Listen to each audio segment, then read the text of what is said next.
Help! Someone's jumped into the river. As consciousness returned to Ningqinghe, she was seized by a choking sensation. Water flooded her eyes, ears, and mouth. She struggled desperately, straining every muscle to swim upward, desperate to break free from suffocation. But the harder she fought, the faster her body sank. Her mind began to grow foggy. Just as she was about to lose consciousness completely, there was a loud splash in the water. A tall figure swam rapidly toward her. She felt someone supporting her and pulling her upward, yet she had no strength left. Darkness claimed her, and she blacked out. Cough, gasp. Ningqinghe spat out a mouthful of water and slowly opened her eyes. Her head spun, and noisy voices buzzed all around her. She's awake. The young girl's awake. Her senses cleared, and she found herself staring at a handsome face with deep-set eyes. Water dripped from the man's hair. He showed no extra emotion upon seeing her come round. Ningqinghe struggled to sit up. Just then, public security officers arrived. The man stood, saluted them, said a few words, then turned and left. A police officer looked down at Ningqinghe sitting on the ground and spoke. Hello, comrade. My surname is Zhang. We received a report that someone had attempted suicide in the river. We need to ask you some questions. All right. Ningqinghe nodded. Officer Zhang gave her a quick once-over. Would you like us to take you to hospital first? Ningqinghe shook her head. Officer Zhang glanced around. A colleague handed over a coat. Please put this on. Thank you. She took it and wrapped it around her shoulders. Comrade, you need to come with us to the police station to make a formal statement. Very well. Ningqinghe left with them, and the onlookers dispersed. The moment she had woken up, she had grasped what had happened. She had transmigrated. It was 1973, an era of planned economy, when everything required ration coupons.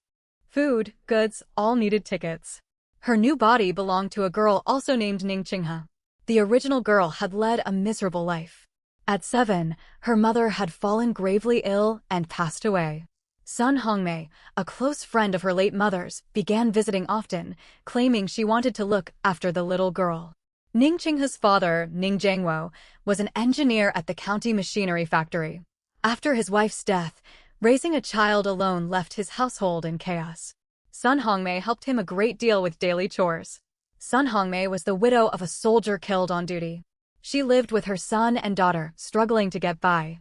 She pretended to care deeply for Ningqinghe. Thinking his daughter would have someone to look after her, Ning Jiangwo married her. All her kindness had been an act. In front of neighbors and Ning Jiangwo, Sun Hongmei played the gentle, self-sacrificing stepmother. Everyone at the factory praised her. Behind closed doors, however, she treated Ningqinghe cruelly. All household work fell to the girl. She never got good food. If Ningqinghe resisted even slightly, Sun Hongmei would shout insults and inflict hidden harm where injuries would not easily be seen. Too timid to speak up, and unable to show those concealed wounds to her father, Ningqinghe said nothing. With time she grew quiet, withdrawn and fearful.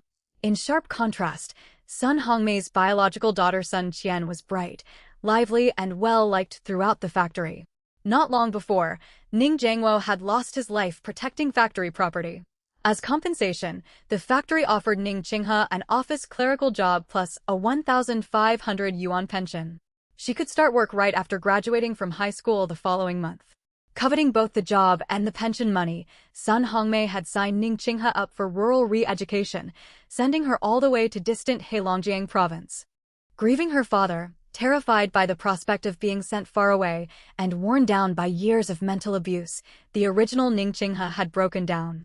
Overwhelmed by despair, she had thrown herself into the river. That was when the modern-day Ningqinghe, who had died from overwork, took over this body in 1973.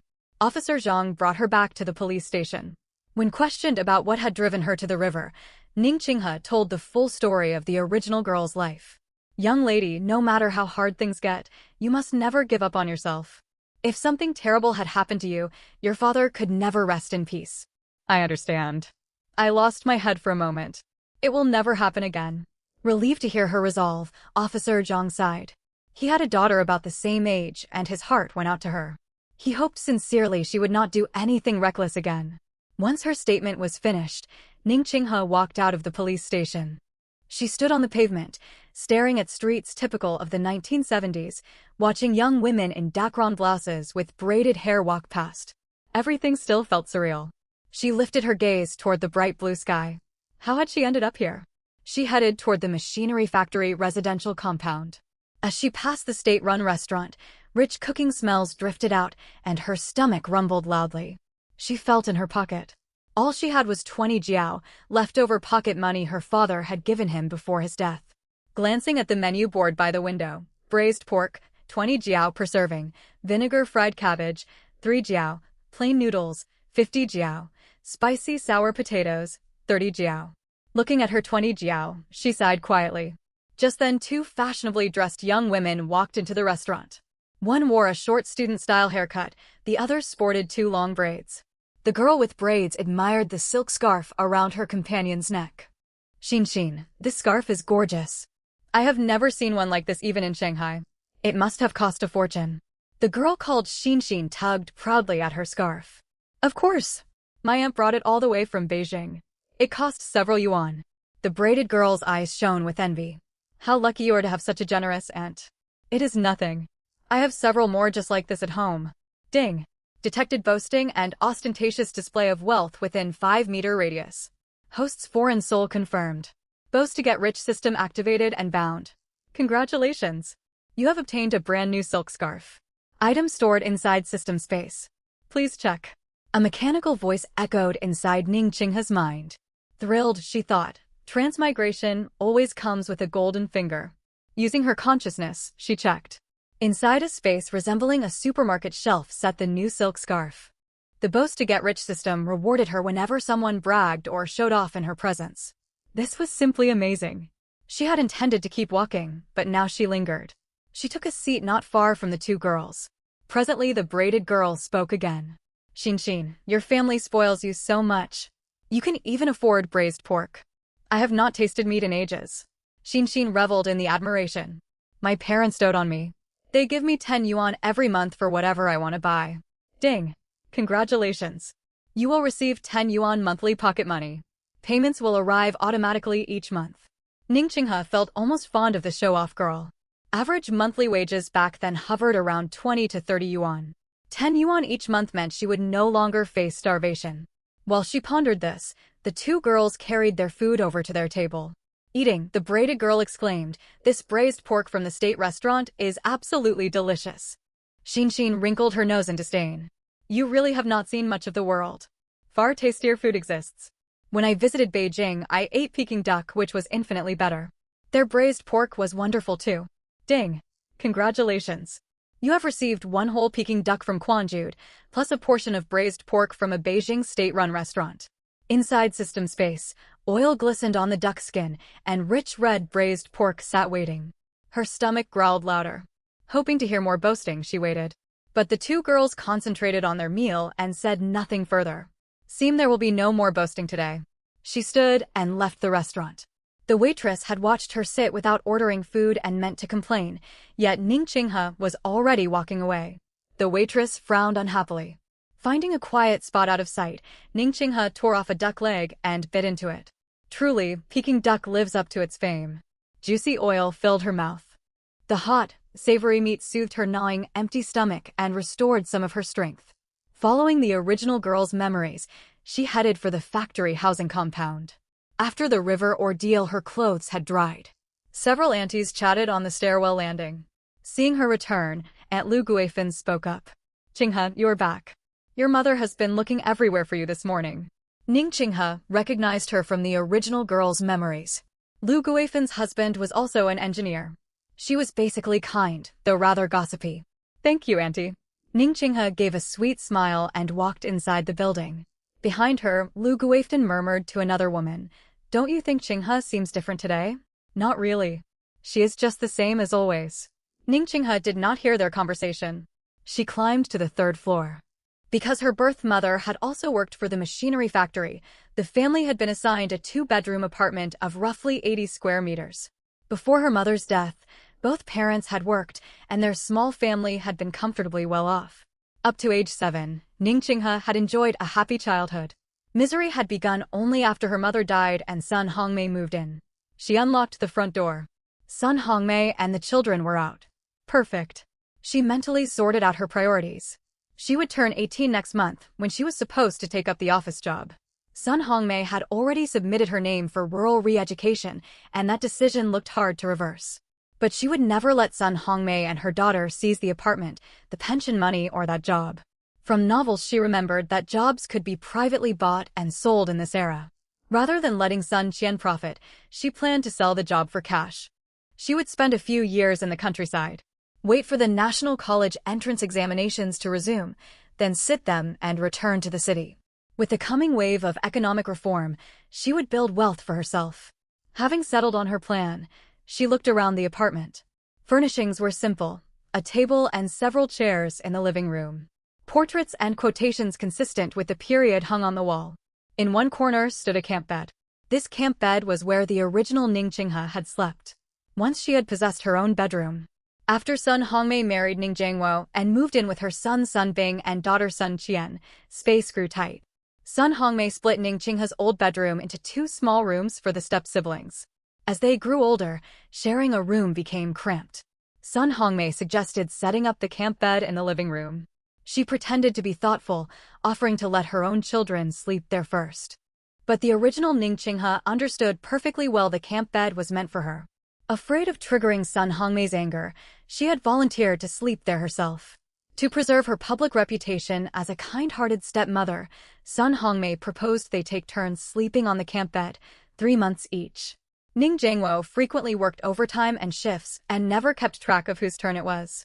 Taking full advantage, Sun Hongmei arranged for Ning Qinghe to sleep permanently in the living room. For 5 long years, the girl had slept on that camp bed. Even before his death, Ning Jiangwo had never realized this. The original girl had not hated her father, yet she felt deep resentment. If he had paid more attention to her, she would never have suffered so long. Now he was gone and resentment served no purpose. Ning Qinghe turned her thoughts to the system. System. Does system space only hold items given by you? No. You may store outside objects as well, but storage fees apply. How much? 1. Ning Qinghe interrupted quickly. Can you make it cheaper? I am completely broke right now.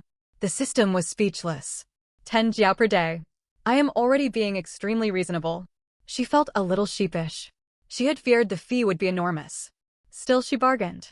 Bargaining makes perfect sense when you have no money. The system mentally rolled its eyes. With 10 yuan arriving every month, she already earned roughly as much as some temporary workers. It fell silent and ignored her. Ning Qinghe knew she had pushed her luck. If she could store outside belongings in system space, she could find an opportunity to pack away valuables from this apartment and frustrate Sun Hongmei and her children. Meanwhile, Sun Hongmei had spent the whole day shopping downtown with Sun Qian, buying multiple new outfits for her daughter. Thank you, Mom. Sun Qian clung happily to her arm. Sun Hongmei stroked her face fondly. You are my own daughter. Of course I look after you. Next month you will take up that respectable office post. You need nice clothes so others will respect you. Thank you, Mom. Sun Qian beamed. Remember our usual act. Tell everyone these new clothes are for that girl. Sun Qian looked annoyed. Must we keep pretending? These are clearly for me. Sun Hongmei tapped her forehead. For years I have maintained my reputation as a good stepmother. We must keep up appearances. But she is being sent to the countryside soon. Once she leaves, we can do whatever we like. Sun Hongmei shook her head. Her daughter still lacked worldly shrewdness. Without her mother's careful planning, life in the countryside would eat her alive. Patiently she explained, precisely because she is leaving, we must keep up appearances. When you take over her job, nobody can speak ill of us. Our reputations must stay spotless. Besides, we haven't received the pension or the job yet. We must tread carefully and give others no chance to find fault with us. So many people are eyeing that clerical office position of yours. Don't let everything fall apart at this critical moment. After Sun Hongmei finished speaking, Sun Qian immediately understood. Her stern expression faded. She took Sun Hongmei's arm and walked cheerfully toward the staff family compound. As soon as they stepped inside the compound, they ran into Lu Guifan and several other women chatting by the gate. The women spotted the large bags Sun Hongmei and Sun Qian carried, full of newly bought goods. Well now, Hongmei, you two have certainly done a lot of shopping today.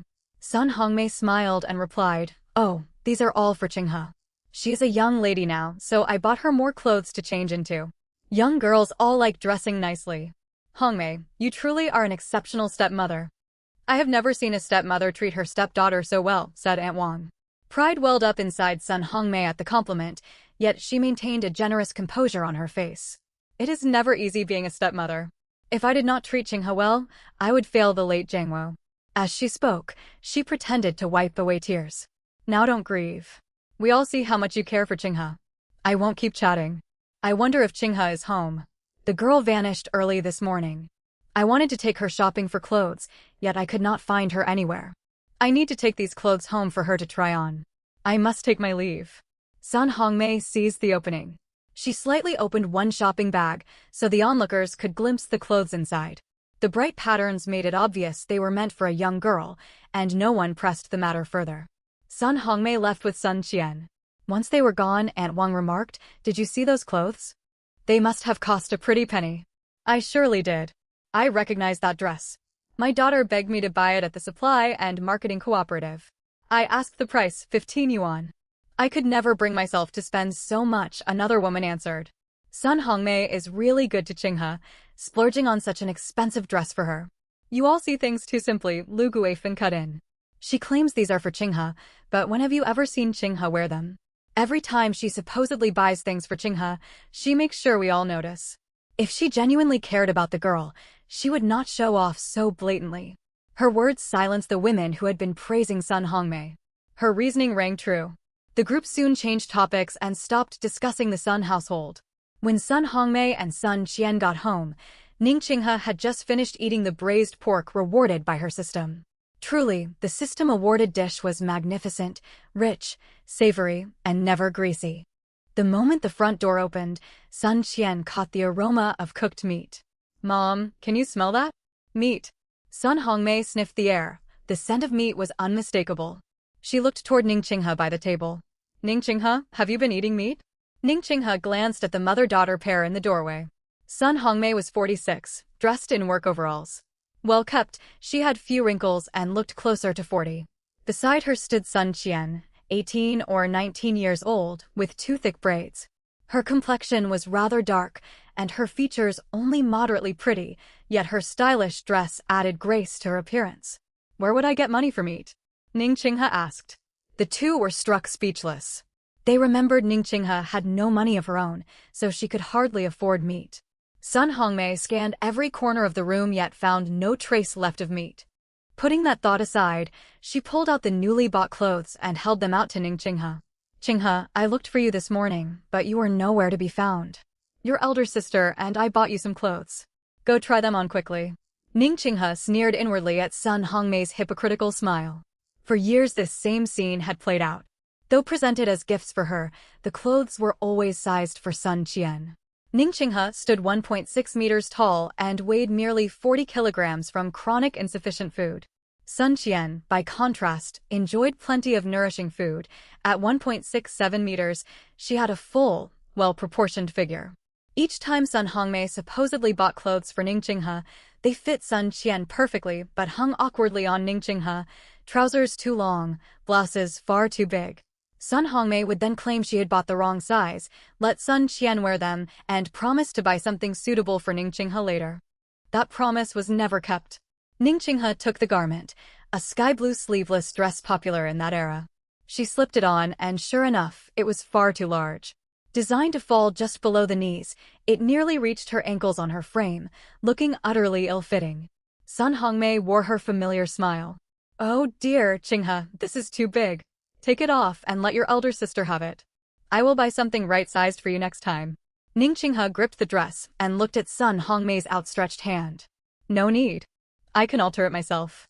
It has been so long since I have had new clothes. Once adjusted, I can wear it to my new job next month." Sun Hongmei's hand froze mid-air, her fake smile crumbling. Hot-tempered Sun Qian lost her patience. That dress belonged to her, and so did the job. "Ning Qinghe, take that dress off. Mom bought it for me, and that job is mine." She lunged to snatch the dress, but Ning Qinghe twisted neatly out of reach. "Sister, what are you saying? Mom said this dress is for me. Besides, that job was left for me by my father. How can you call it yours?" Sun Qian blurted out in triumph. "Fool. Mom has already signed you up for rural re-education. Once you leave for the countryside, your job and your father's pension will belong to Mom and me. Be sensible and hand over that dress right now. Mom, is what sister said true? Ningqing's eyes welled with tears. She looked at Sun Hongmei, appearing utterly devastated. Sun Hongmei shot a sharp glare at Sun Qian and forced a smile toward Ningqinghe. Qinghe, do not listen to your sister's nonsense. I will keep this dress. I will alter it right away. Thank you, Mom. Ningqinghe turned to leave. Sun Qian flew into a rage. She had begged Sun Hongmei repeatedly for that dress, dreaming of showing it off in front of her friends. She would not let Ningqinghe take it. Ningqinghe, that dress is mine. Give it back. No. Mom said it was bought for me. Ningqinghe tugged at the dress, and a long rip split the fabric. Seeing her brand new dress torn before she had even worn it, Sun Qian's face burned with fury. I will make you pay for ruining my dress. She raised her hand to strike Ningqinghe. Ningqinghe sprinted out the door, shouting as she ran. Sun Hongmei tried to stop them, yet it was too late. Both girls burst outside. Help! She is attacking me. My elder sister is trying to hurt me over a dress. It was evening when workers returned home, and many residents milled about the compound. Lu Guifan and the other women still sat by the building entrance. Ningqinghe ran straight toward them. Auntie, help me. My sister is going to beat me. Lu Guifan stood up. Ningqinghe ducked behind her for shelter. Sun Qian came charging over and lifted her hand to hit Ningqinghe. Ningqinghe shrank further behind Lu Guifan, looking thoroughly wronged. Thin and frail, Ningqinghe looked so pitiful that several onlooking women felt sympathy and spoke up for her. Qian, you two are sisters. Calm down and talk this over. Blinded by anger, Sun Qian paid them no heed. Ningqinghe, pay me back for my dress. Ningqinghe clutched the torn dress timidly. Sister, Mom said this dress was meant for me. Lies. I picked this dress out first. Mom bought it for me. She only pretended to give it to you for show. It was always supposed to come back to me. Sun Hongmei reached the crowd just in time to hear those words. She wanted to groan aloud at Sun Qian's foolish blunder. Qian, stop talking nonsense. She hurried forward, pulled Sun Qian aside, and shot her a sharp warning glance. Understanding the hint, Sun Qian bit back her anger and fell silent. Sun Hongmei turned to the surrounding women. Please ignore Qian's outburst. It is just a petty quarrel between sisters. Ningqinghe would not let her smooth things over. This was the perfect chance to expose their hypocrisy. Mom, sister just admitted you only pretended to give me this dress. It was made for her size. Sun Hongmei's smile stiffened. Your sister is talking nonsense. The dress was bought for you. I simply misjudged your measurements. I suggested letting Qian wear it temporarily and promised you a new one. Why must you misunderstand me so? Shrewd as ever, Sun Hongmei framed the whole incident and implied that Ningqinghe was being unreasonable. Mom, this has happened every single time you have supposedly bought me clothes. They're always too big, always passed on to sister, and I only ever get her hand-me-downs afterward. Tears glistened in Ningqinghe's eyes. Sun Hongmei's pleasant expression vanished completely. She shot Ningqinghe a menacing stare. One mistake is understandable, yet year after year you get my size wrong. Ningqinghe trailed off. Everyone present understood. Repeated mistakes were no accident. For years Sun Hongmei had played the devoted stepmother in public while treating Ningqinghe unfairly behind closed doors. Ignoring Sun Hongmei's warning look, Ningqinghe kept speaking. What is more, sister said Mom has signed me up for rural re-education. Once I am sent away, the pension and the job left by my father will become hers. Murmurs rippled through the crowd. People were shocked to learn how the two women schemed against Ningqinghe. Sun Hongmei, have you truly signed Qinghe up to go to the countryside? Lu Guifan had long disapproved of Sun Hongmei, and her opinion sank even lower. Everyone who had lived long in the machinery factory compound knew the story. After Ningqinghe's birth mother died, Sun Hongmei had moved into the household and married Ning Jiangwo under the pretense of caring for Ningqinghe. No one had imagined all those years of kindness had been nothing but an act. Sun Hongmei was caught in a bind. Admitting the truth would destroy her hard-won reputation and reveal her greed for Ningqinghe's job and pension. Denying it would only lead to greater scandal once the registration became public knowledge. Before Sun Hongmei could answer, Ningqinghe broke into sobs. Aunties, please stand up for me. When father was alive, my stepmother treated me well. Once he was gone, she often denied me enough food and piled all the household chores onto me. We agreed we would each take turns sleeping in the better room for 3 months. Yet whenever my turn came, Mom claimed sister was unwell and made me sleep in the hallway. I have slept there for 5 whole years. One night, I woke up to find my stepbrother squatting beside my bed. He was wide awake, lingering there for no clear reason. I told Mom about it, yet she said I was overreacting and claimed he had been sleep-dazed. Her revelation struck the crowd like thunder. Sun Hongmei realized everything was unraveling.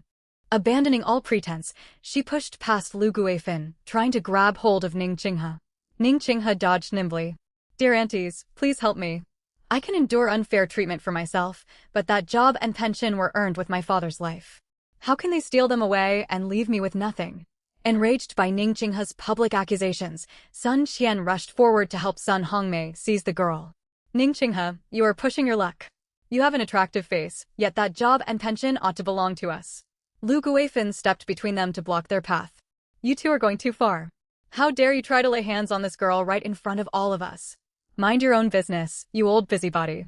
Sun Qian snapped, pointing angrily at Lu Guifin.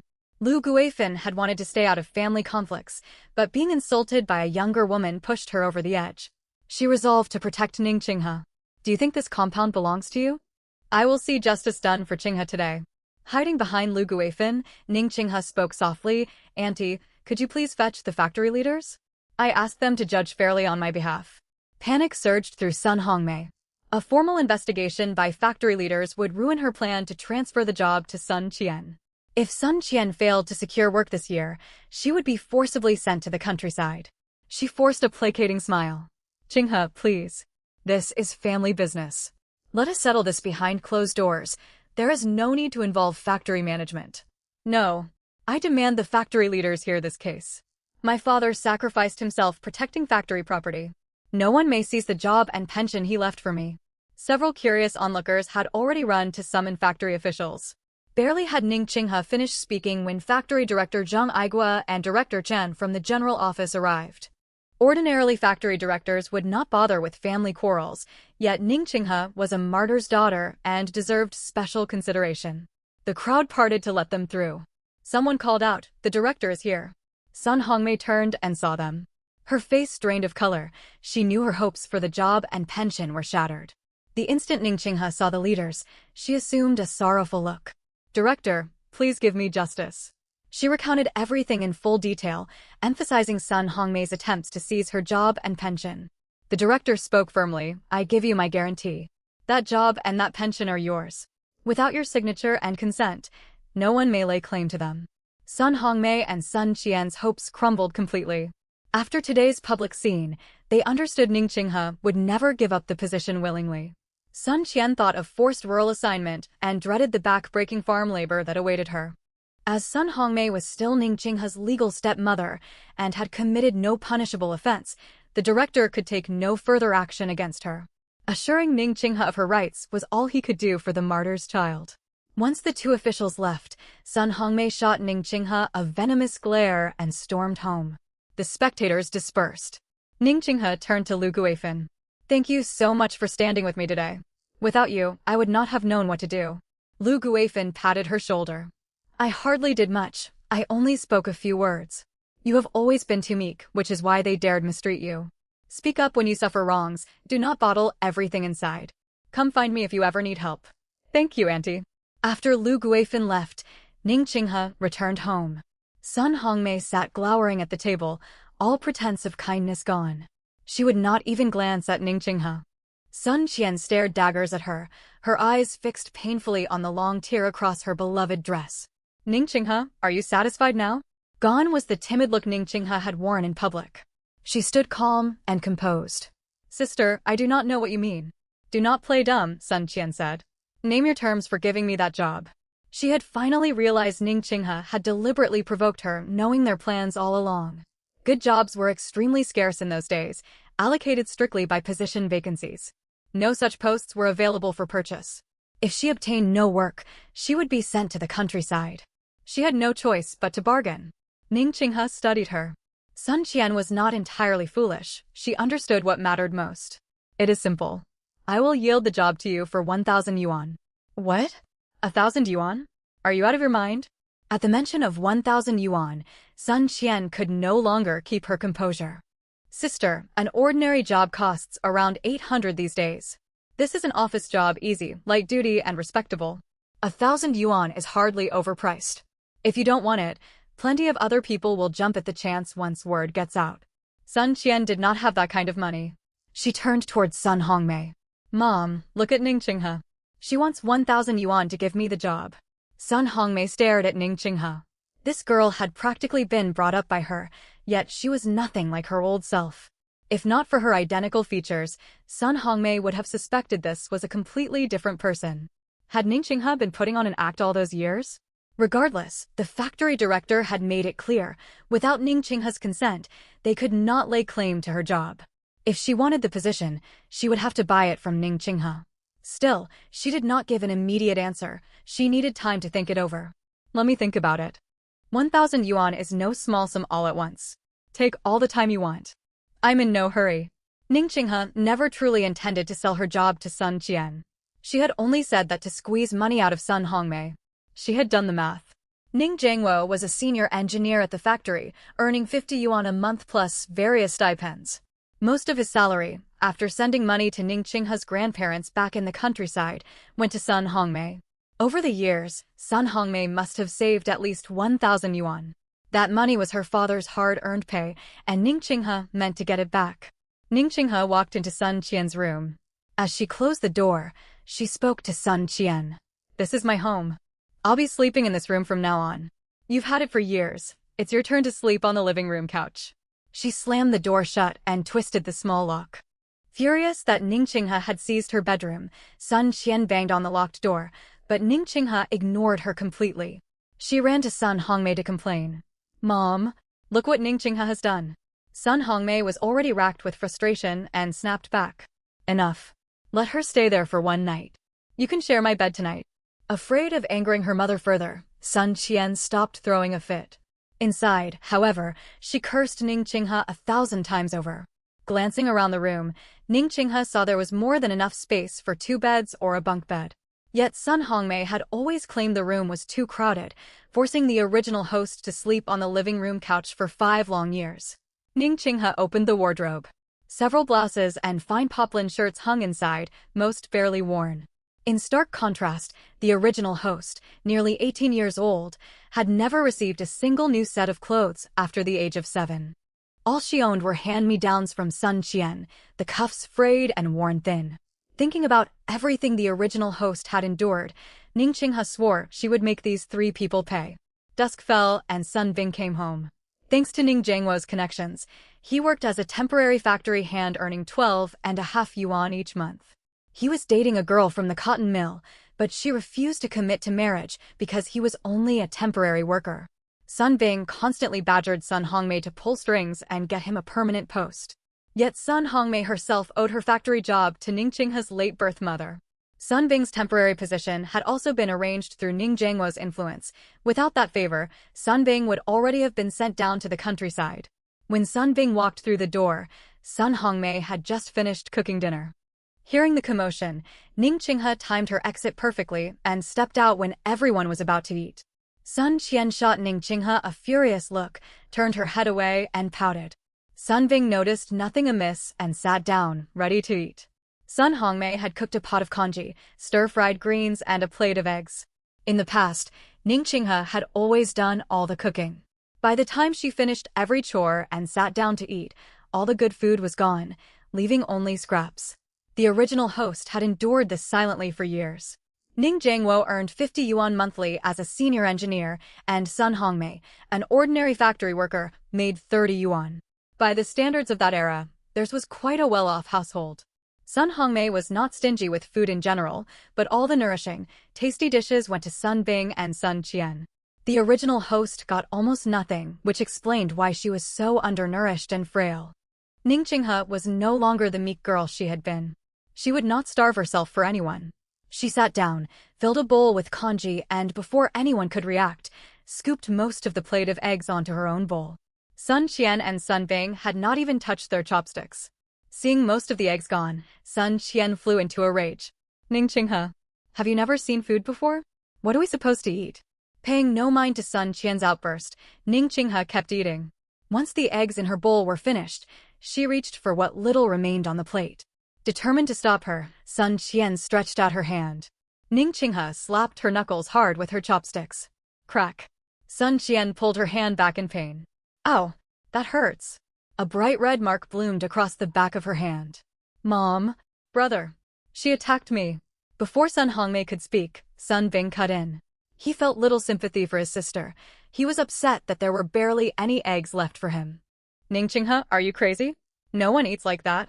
You act as if you're starving. Ning Qinghe kept eating. She lifted her head and studied her nominal elder brother. From the original host's memories, Sun Bing had never been good-hearted. As children, he had bullied her constantly. As he grew older, he often hung out with local troublemakers. Physical hardship and unfair treatment she could bear, yet living under constant threat made life unbearable. The original host had lived in perpetual fear. Ning Qinghe looked at the young man yelling at her. In his early 20s, dark-skinned, plain-featured, with a shifty, unruly bearing, he looked thoroughly unpleasant. She would not let him get away with anything. At his rebuke, Ning Qinghe suddenly laughed. What are you laughing at? Sun Bing frowned, confused by her reaction. I'm laughing at how foolish you are. Your mother and your sister have been plotting behind your back, trying to grab my father's pension money and my job, and you know nothing about it. That office job left to me could be traded for a permanent, easygoing factory post for you. But your mother plans to give the job to Sun Qian and keep you in the dark about the pension. I really feel sorry for you. At those words, Sun Bing grew furious. Mom, is what she's saying true? Are you really giving the job and the pension to Sun Qian? As soon as Ning Qinghe began speaking, Sun Hongmei had sensed disaster, yet she could not stop her. Ning Qinghe had laid everything bare. She turned toward her son.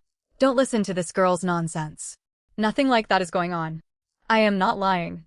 Everyone in the factory compound already knows they want my job and pension. Go ask any neighbor if you don't believe me, Ning Qinghe retorted immediately, giving Sun Hongmei no chance to recover. Mom, is she telling the truth? Sun Bing's tone made it clear he already believed it. How could you be so short-sighted? He went on. Sun Qian is only a girl. She will marry and leave home one day. I'm the one who will look after you in your old age. Giving her that job only benefits another family. Son, she is twisting everything. I had a plan all along. The job would go to your sister, and the pension to you. I would pull strings to get you a permanent position. If Sun Qian has no job, she will be sent down to the countryside. Life there is brutal. She might never make it back. Listening to Sun Hongmei, Ning Qinghe almost wanted to clap. What a devoted mother to her own children. Yet she herself was bled dry by this family, with no one caring about her fate. If Sun Qian could not survive rural life, how was the original host supposed to? They had happily divided her father's legacy among themselves, with zero thought for her well-being. Rage burned inside Ning Qinghe. She longed to lash out at all three of them. Wonderful. What a clever scheme you have cooked up. A sharp slap echoed across the room, silencing the argument. Everyone stared at Ning Qinghe. Let me make this perfectly clear. No one is touching my job or my pension. The factory director already said so.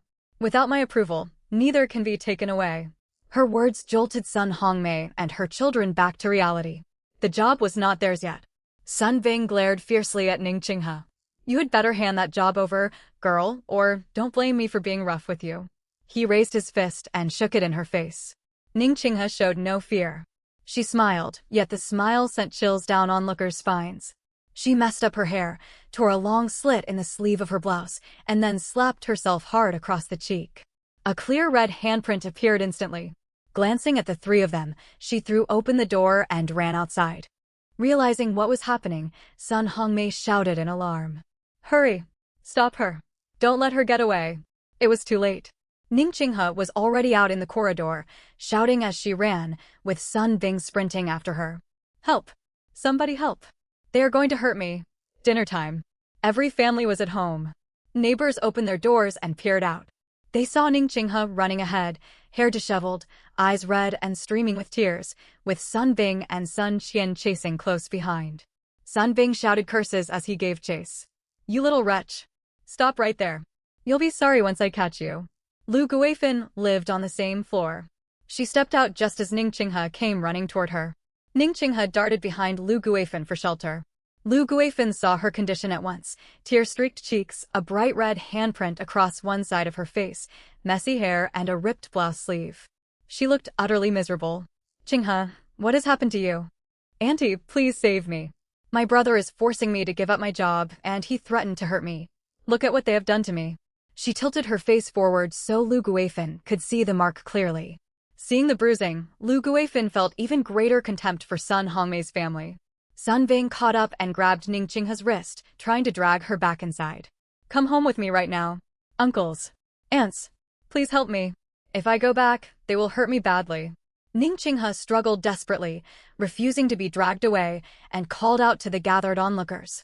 Lu Guifin's husband Zhao Qianjin had been a colleague and close friend of Ning Jiangwo.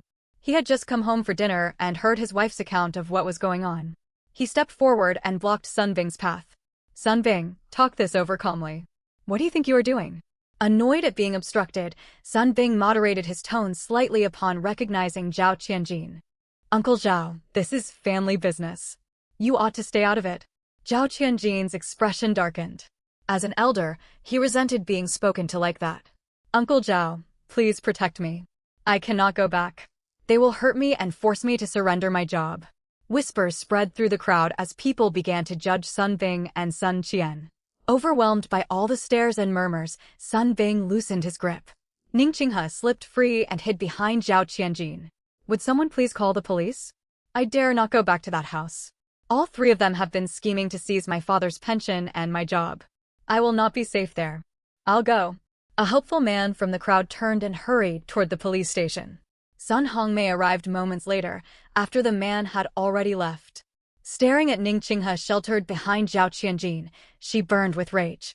She had spent her whole life manipulating situations, yet she had completely misjudged Ning Qinghe, and now this unexpected scene left her defenseless.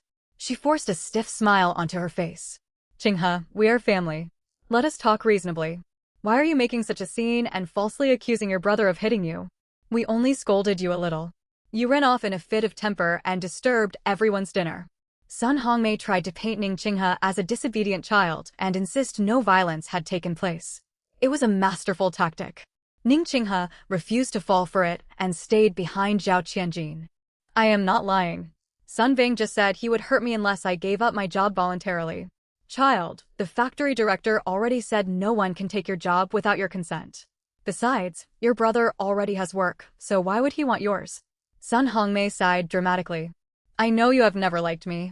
After your father passed away unexpectedly, I struggled to raise all these children alone. Somehow you have misunderstood everything, and now you stir up all this trouble.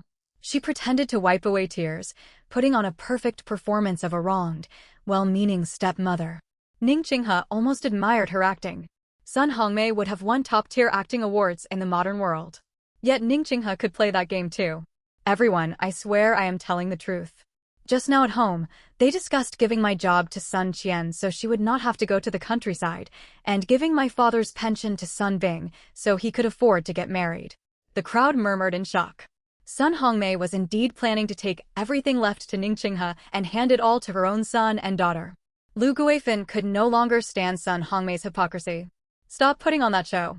Your tricks fool others, but not me. You pretend to be such a kind stepmother. You parade new clothes in front of us, claiming you bought them for Qinghe, yet time and again I have seen Sun Qian wearing those very garments. It is not only clothing. You constantly complain publicly that Qinghe is greedy for good food, forcing you to spend money. Look how thin and frail the poor girl is. A strong gust of wind could knock her over. She hardly looks well fed. Meanwhile, your own children are big, strong, and healthy. Several times I passed your flat and saw Qinghe working while the rest of you ate. Ordinarily, I would not meddle in family matters, but Qinghe's suffering breaks my heart. She lost her birth mother young, and now her father is gone. Yet you shamelessly conspire to steal her father's pension and her job. As an outsider, I cannot stay silent. Someone has to speak up for her.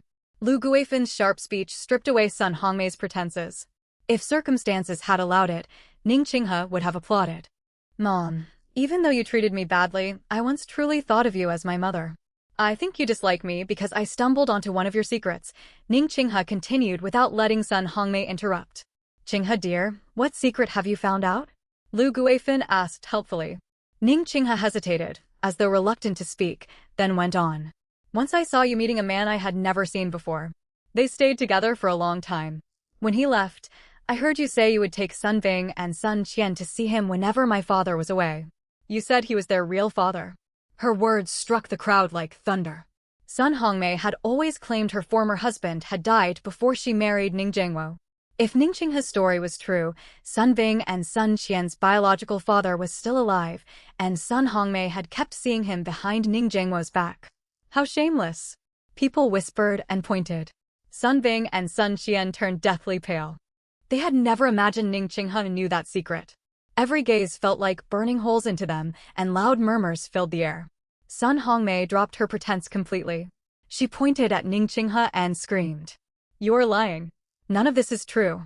Ning Qinghe had not invented the story out of thin air. The original host really had witnessed Sun Hongmei meeting that man in an intimate manner.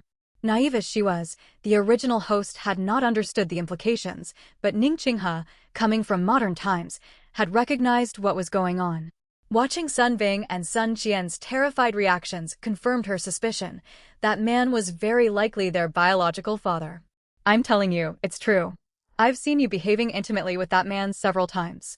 Before Ning Qinghe could finish speaking, Sun Hongmei flew into a rage and tried to rush forward to clamp her hand over Ning Qinghe's mouth. Ning Qinghe ducked behind the married couple Zhao Qianjin and Lu Guifan. At that very moment, someone in the crowd shouted, "The police are here." The crowd instantly parted to make way. Two men in police uniforms walked through the onlookers and stopped in front of Ning Qinghe and Sun Hongmei. Ning Qinghe was surprised to recognize one of the officers. It was Officer Zhang, the man who had taken her to file a police report right after she had transmigrated into this world. Officer Zhang also recognized Ning Qinghe, but he said nothing. He looked out over the crowd and asked, "Who called the police?" "I did." Ning Qinghe raised her hand and stepped forward. "What is the reason for your report?" Ning Qinghe recounted how Sun Hongmei, Sun Bing and Sun Qian had schemed to seize her job and survivor's pension, attempted to coerce her, and resorted to physical violence against her. Naturally, Sun Hongmei and her two children denied every accusation. "Very well. In that case, you must all come with me to the police station to give your statements." "All right." Ning Qinghe followed Officer Zhang to the police station with complete composure. Behind her, Sun Hongmei, Sun Bing and Sun Qian walked along, their hearts heavy with anxiety. Ning Qinghe was correct. Sun Bing and Sun Qian's biological father was still alive, and he had kept in touch with them all these years. If this truth came out and Sun Hongmei was labeled an immoral woman, their whole family would be ruined. All three silently resolved that under no circumstances would they admit that the children's birth father was still living. With no more drama to watch, the onlookers dispersed and headed home. At the police station, Ning Qinghe, Sun Hongmei, Sun Bing and Sun Qian repeated the full sequence of events. In the end, lacking solid evidence, the police could only give Sun Hongmei and her children a stern verbal warning before preparing to send them home. Ning Qinghe refused to leave. "Officer, I cannot go back. They will bully me again the second I return." Throwing all sense of propriety aside, Ning Qinghe clutched Officer Zhang's sleeve and wept bitterly. Sun Hongmei and her children stared in stunned disbelief. They had no idea Ning Qinghe could put on such a convincing performance. Officer Zhang looked helplessly at her. "I have nowhere to provide you shelter. I won't be any trouble. I can just sleep on the floor somewhere inside the police station." Officer Zhang's eye twitched. He thought to himself, this young girl had seemed so well behaved during their first meeting, yet now she was determined to cling to him. "Officer, you are good people who serve the public. You cannot abandon me. If I go back to that house, who knows how they will treat me. I'm terrified." Ning Qinghe would not let go of his sleeve. Though old enough to be her father, Officer Zhang felt deeply embarrassed being grabbed by a young woman. Social norms regarding male-female interactions were extremely strict in this era. Ning Qinghe was fully intent on spending the night at the police station. She had no wish to return home. Eventually, Officer Zhang relented and allowed her to stay for one night. He cleared out a duty room for her to rest in. He could hardly make a young girl sleep directly on the station floor. Sun Hongmei and her children headed home. As they departed, hidden from sight, Ning Qinghe pulled a face at them. It infuriated them so deeply that Sun Bing would have attacked her on the spot if they had not been on police premises. Officer Zhang brought Ning Qinghe a meal. She settled in easily and struck up conversations with several officers on duty. One older policeman surnamed Duan began reminiscing about past events. In my younger days, I had boundless stamina. I could go 3 whole days without sleep while working cases. Once, while hunting down a criminal, I spent several days alone deep in the mountain forests. "Sir, did you manage to catch the criminal?" asked a young officer. "Of course I did. He was a vicious outlaw. Back then I was famous for my fighting skill. It took considerable effort, but I brought him in." Ning Qinghe ate her meal and listened to the old officer's story. "Ding! Congratulations, host. You have acquired the skill master-level combat prowess. You are now capable of subduing most strong adult men." Ning Qinghe nearly jumped for joy. She never imagined listening to an old policeman recount his past exploits would grant her such an ability. It was perfect timing for what she planned to do tonight. She wanted to hear more stories, but a new report came in, and Officer Duan had to respond to the call. Ning Qinghe bade the on-duty officers good night and returned to the duty room. "System, wake me at 1 o'clock in the morning." "Understood." Full and content, Ning Qinghe quickly fell asleep. At 1 o'clock sharp, the system roused her. She shook off drowsiness and surveyed her surroundings. She had already observed the room upon entering. There was a window opening onto the rear courtyard. The compound wall was not especially high. With her newly gained combat skill, climbing over it would be simple. Tonight she intended to go back to the house and clear out everything, leaving Sun Hongmei and her children with absolutely nothing. Ning Qinghe quietly opened the window and climbed outside, then closed it behind her. She walked toward the courtyard wall, pushed off the ground, and easily vaulted to the top. A couple quick movements carried her over to the other side. She marveled at how useful her new skill was, then broke into a quick jog. Fortunately, the police station was not far from the machinery factory family housing compound. She reached it in roughly 10 minutes. Leaning against a wall, she caught her breath. Once recovered, she slipped into the compound through a quiet corner. The night watchman was dozing, which worked perfectly for her. Once inside the housing compound, she soon reached the house. She had brought her key when she left. When she unlocked and stepped inside, Sun Hongmei and her children were sound asleep. To be safe, she asked the system in her mind, "System, is there a way to put Sun Hongmei and her children into a deep sleep?" "Affirmative. This will cost 10 yuan. Ning Qinghe thought for a moment. She would soon get money from Sun Hongmei, so the cost was worthwhile. She quickly agreed. Sun Hongmei, Sun Bing, and Sun Qian have entered a deep sleep. They will not wake before 8 o'clock tomorrow morning. With her wish granted, with a single thought she cleared out every item in the living room, leaving it completely bare. She carefully opened Sun Hongmei's bedroom door. Sun Hongmei lay fast asleep. Again with one thought, she emptied the entire bedroom. Behind the wardrobe, she discovered a hollow space in the wall holding a biscuit tin. She opened the tin. Inside lay a bankbook recording 5,000 yuan in savings, a Plum brand wristwatch, a gold necklace, a gold ring, and a fine-quality jade bracelet. Ning Qinghe recognized these as jewelry that had once belonged to the original host's mother. Shamelessly, Sun Hongmei had stolen them and hidden them away. Ning Qinghe stored the biscuit tin inside her spatial storage and continued searching the room. Beneath Sun Hongmei's pillow, she found 500 yuan in cash plus various ration coupons. Deciding to leave nothing behind, she stripped the bedroom bare, removing even the bed. Sun Hongmei ended up lying directly on the hard floor, still sound asleep with no sign of stirring. Next she entered Sun Bing and Sun Qian's bedroom. Emboldened by her success, she rapidly cleared out all their belongings.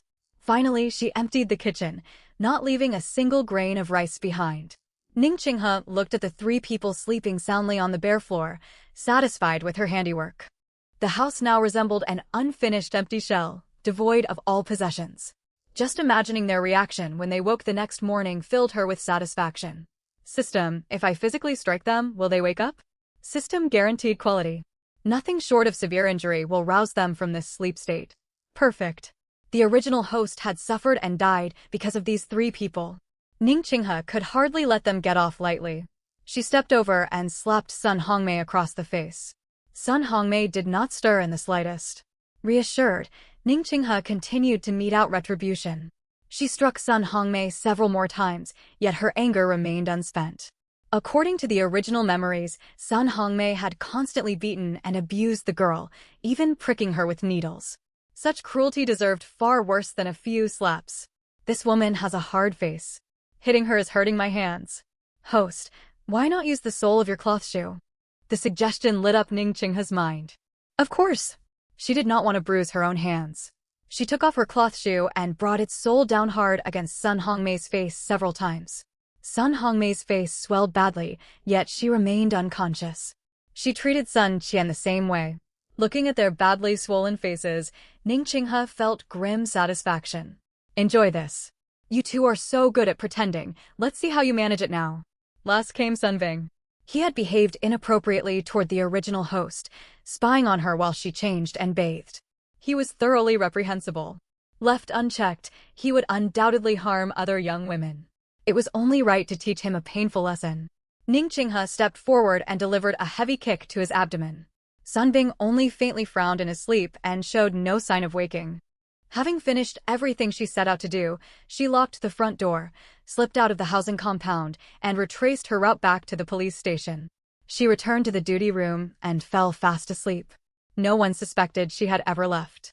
Early the next morning, Sun Hongmei was the first to regain consciousness. Her whole body ached, and her face felt numb. She shifted and spat out 2 loose teeth. Something felt terribly wrong. She tried to sit up and realized she was lying on the bare floor. She scrambled upright with a jolt. Staring at the completely empty room, she thought she must be dreaming. She rubbed her eyes hard, yet the scene did not change. Every possession was gone. Even the biscuit tin hidden in the hollow behind the wardrobe was gone, leaving only an empty cavity in the wall. Sun Hongmei let out a piercing scream and fainted dead away. The noise roused Sun Bing and Sun Qian, who opened their eyes in irritation. Sun Qian's face burned with sharp pain. She touched her cheeks, sat up, and saw her own room was bare. She rushed out into the living room to find it equally empty. She could not believe everything had vanished overnight. She hurried into Sun Hongmei's bedroom and found her mother collapsed on the floor. Mom, wake up. Shaken repeatedly by Sun Qian, Sun Hongmei slowly came to. She looked at Sun Qian's horribly swollen face and barely recognized her own daughter. Qian, what happened to your face? Never mind my face. Look, everything in our house has been stolen. Sun Qian helped Sun Hongmei into the living room. It was empty. They checked the kitchen. It too was bare. Mother and daughter stood frozen in shock. Meanwhile, Sun Bing woke in terrible agony, cold sweat pouring down his skin.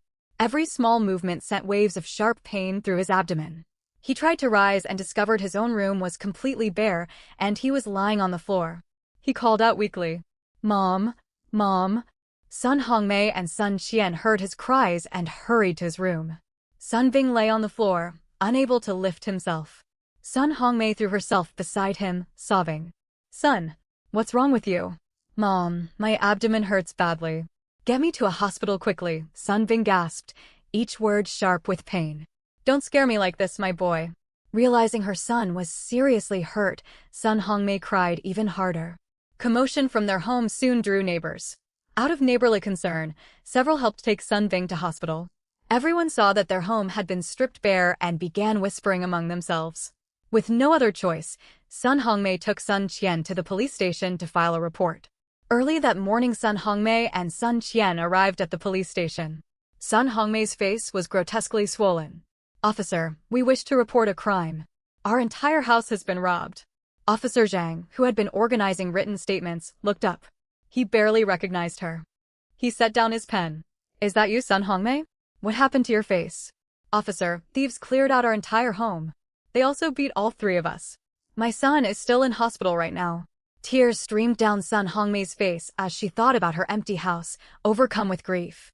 Calm down and tell me everything step by step, Officer Zhang said soothingly as he began writing down their formal statement. The door lock was not damaged? You did not hear anyone breaking in during the night? No. We only discovered everything when we woke up this morning. Do you have any suspects in mind? At that question, both women immediately thought of one person, Ning Qinghe. Instinct told them she was responsible. It must have been Ning Qinghe. Sun Qian exclaimed sharply. Sun Hongmei nodded vigorously beside her. Yes, it is definitely her. No one else would do something so malicious. She is taking revenge because she bears a grudge against us. Make her confess and give everything back, or we will not let this rest. Listening to their vehement accusations, Officer Zhang recalled how the same pair had falsely accused Ning Qinghe before, driving the young girl to attempt suicide yet still refusing to leave her alone. It seemed impossible for a young girl to empty an entire house silently in one night. His expression darkened with clear impatience. He kept his temper under control and said gravely, "Filing a report requires evidence. You cannot accuse someone purely on guesswork. Since you name her as the culprit, I will bring her here for a face-to-face questioning to clarify matters." He turned and instructed a junior officer, "Go fetch Ning Qinghe and ask her to assist with our investigation." Shortly afterward, Ning Qinghe was brought into the office. Her hair was slightly disheveled, her eyes heavy with sleep, and she walked slowly. She had clearly just been woken from sleep, and genuine confusion showed on her features as she stood there dazedly. Before she could open her mouth to ask what was going on, Sun Qian rushed forward, grabbed Ning Qinghe's arm, and held it tightly. "Ning Qinghe, how dare you show your face here? Give back everything you stole from our house." Taken aback by the sudden outburst and rough grip, Ning Qinghe frowned and tried to pull free. Her tone was confused. "What are you talking about? What stolen belongings? I do not understand you." Sun Hongmei stepped forward, staring intently at Ning Qinghe. "Stop pretending to be innocent. Only you would rob our house. Overnight, everything is gone. Admit what you have done and return our things, or we will not drop this matter." "I did not do it." Genuine bewilderment and helplessness filled Ning Qinghe's eyes. "I spent the entire night sleeping at the police station. I only just woke up. How could I have robbed your home? You are making false accusations." Officer Zhang's expression grew grimmer. Before he could speak, the young officer who had been on night duty stepped forward to defend Ning Qinghe. "Do not falsely accuse her. Ning Qinghe stayed in our duty room all night. One of us would certainly have noticed if she had left. She never went outside the station, so she could not possibly have broken into your house." Sun Hongmei and Sun Qian fell completely silent, stunned. Both of them were thinking the same thought. If it was not Ning Qinghe, then who? Who held such a deep grudge against their family to strip their house bare in a single night? Though he personally disliked the two women making groundless accusations, Officer Zhang maintained professional duty. He finished recording their formal statement. Afterwards, he set off with the junior officer to inspect Sun Hongmei's house. Even Officer Zhang, with more than 10 years of investigative experience, was shocked by the sight. He had visited the property only the previous day, and now every single item was gone. He followed standard procedure and interviewed nearby residents to gather clues. All the neighbors said the nights were perfectly quiet, and none of them had heard any noise from moving heavy objects. This was very strange. Even if thieves had broken in, they could hardly have made no sound at all. What was more, moving large pieces of furniture such as wardrobes and beds would have been impossible for a single person. Some elderly women looked at Sun Hongmei's empty-looking house and began to talk. "Goodness, look at Sun Hongmei's place. Could it be she has done so many bad deeds? Could she have offended some spirit? Who else could have cleared out her entire home overnight?" "Hush, don't say such things. We don't talk like that nowadays. You could get taken away." The older woman quickly clamped her mouth shut, afraid of being overheard and brought before the Revolutionary Committee. Some nervous families stopped watching the commotion and scattered to go about their own business. After finishing his inquiries, Officer Zhang went to the hospital to see Sun Bing. When the doctor told them that Sun Bing had sustained severe injuries, Sun Hongmei fainted on the spot once more. Doctors worked hard to stabilize her and brought her round. Once conscious, Sun Hongmei and Sun Qian clung to each other and wept bitterly. Officer Zhang offered a few words of comfort, then led his men back to the Public Security Bureau. As soon as they arrived, Ning Qinghe stepped forward. "Officer Zhang, what happened? Was Sun Hongmei's house really emptied?" Officer Zhang nodded and fixed his gaze on Ning Qinghe. "Were you truly at the Public Security Bureau all last night, never stepping outside?" "Officer Zhang, I really never went out. Are you suspecting me?" Officer Zhang looked distinctly uneasy. After speaking with many people, Ning Qinghe did seem the most plausible suspect. Her insistence on staying overnight at the bureau the previous evening was highly suspicious. Seeing Ning Qinghe's firm expression, he smoothed his features. "We are just conducting routine questioning. Last night your former home was stripped bare, and Sun Bing was badly beaten and sent to hospital." "What? It was really emptied? What am I supposed to do now?" Ning Qinghe's expression and gestures were perfectly convincing. No trace of acting could be detected. "Officer Zhang, I want to go home and see for myself." Officer Zhang stared at her, chiding himself for foolish thoughts. How could such a young girl sneak out of the police station and strip an entire house in one night? Reassuring himself, his manner softened. You may go. Come find me if you run into serious trouble. Thank you, Uncle Zhang. Ning Qinghe bowed to Officer Zhang, nodded politely at the young policeman who had spoken up for her, and walked out of the Public Security Bureau. Go home? She had no intention of doing that. She had already tallied everything she had recovered from the house, 1,000 yuan in cash plus various vouchers. Inside a desk drawer, she found Ning Jiangwo's wrist watch and his death certificate. Beneath a biscuit tin, she also discovered letters exchanged between Sun Hongmei and her former husband Wang Haiyou. The letters laid everything bare. Years earlier, Wang Haiyou had enlisted in the army, yet he was a coward. During a mission, he betrayed his comrades and deserted. Having survived and returned home, he dared not use his real name and lived under the alias Wang Zhen. At that time, Sun Hongmei, with her son and daughter, had believed her husband was dead. She then set her sights on Ning Jiangwo, the husband of her close friend. Pretending to look after Ning Qinghe, she successfully married Ning Jiangwo. But Ning Jiangwo had never loved Sun Hongmei. He had married her solely so someone could take care of Ning Qinghe. Sun Hongmei repeatedly tried to win his affection, yet Ning Jiangwo remained unmoved and kept her at arm's length. It was then that Sun Hongmei's former husband Wang Jin reappeared. The two quickly renewed their old bond and plotted together. Knowing Ning Jiangwo was well off, they agreed Sun Hongmei would remain with him together with her 2 children. Wang Jin meanwhile set his sights on a wealthy family with an only daughter. He courted the girl and married into her household as a son-in-law. For all those years, Sun Hongmei and Wang Jin met in secret. Sun Bing and Sun Qian knew who their biological father was. They met with him regularly. The scene Ning Qinghe had witnessed, where Sun Hongmei met a man, had been one of those secret meetings while Ning Jiangwo was away. After reading every letter, Ning Qinghe did not know what to think. Sun Hongmei deserved no sympathy at all. As for Ning Jiangwo, one could argue he cared for the original girl, since he had married Sun Hongmei for her sake. Yet he had given Ning Qinghe so little care, leaving her to suffer years of mistreatment at the hands of Sun Hongmei and her children.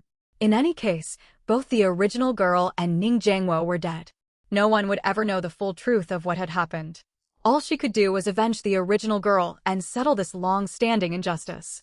When no one was looking, Ning Qinghe delivered the letters proving Sun Hongmei's dealings with the deserter Wang Jin to the Revolutionary Committee. Then she headed for the state-run restaurant in high spirits. She had been busy all night and spent the morning putting on a performance. She was starving. Now that money was no problem, she ordered generously, a plate of braised pork and a plain noodle soup, and ate contentedly. Let me tell you, Xiao Gao is praised by everyone nearby. She is deft-fingered, works at the textile mill, earns 20 yuan a month. She is hard-working and brilliant around the house. Hearing those words, Ning Qinghe instantly recognized what was going on, a blind date. She had never seen a blind date in this era, so she lifted her head and looked around. Sure enough, at a table not far away sat a young man and woman facing each other. The young woman wore her hair in 2 braids and kept her head bowed, hiding her features. Beside her sat an older woman speaking animatedly as she gave her introduction. Across from the girl sat a young man in his early 20s, with thick eyebrows, large eyes, and a square jaw. He wore a white shirt, black trousers, and liberation shoes, the admired look of the times. As the older woman spoke, the young man stared unblinkingly at the girl opposite him. The older woman carried on with her sales pitch. Our comrade Zhang is from Beijing, from a high-ranking cadre family. Both his parents work in government offices, and he holds a civilian government post, earning dozens of yuan each month. Ding!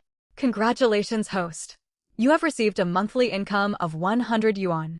As no exact figure was stated, the system has awarded you the maximum tier. Ning Qinghe had not expected to gain rewards simply watching a blind date. She took her time eating and listened closely to the conversation at the next table. The older woman kept talking. Comrade Zhang owns a house in Beijing. Once you marry, you can live independently, no need to share a home with your parents-in-law. Ding! Congratulations, host. You have obtained a property in Beijing. A house? Using her mind, Ning Qinghe checked her spatial storage. A property deed had appeared there, registered under her own name, Ning Qinghe. She nearly laughed out loud.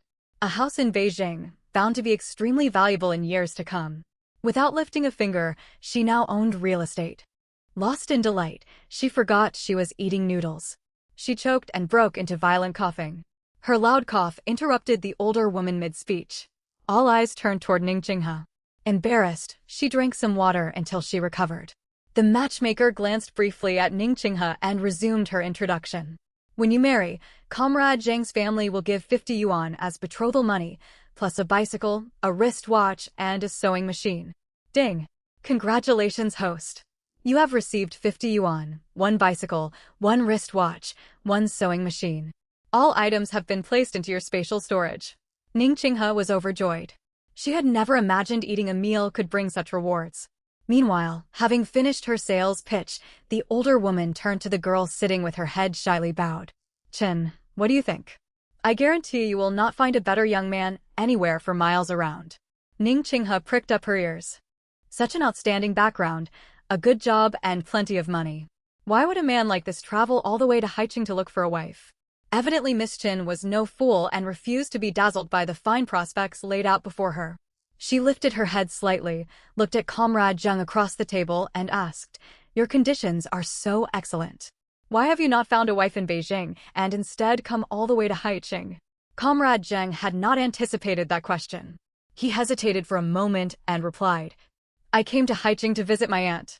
I met Aunt Wang, who told me about an outstanding young lady and insisted I meet you.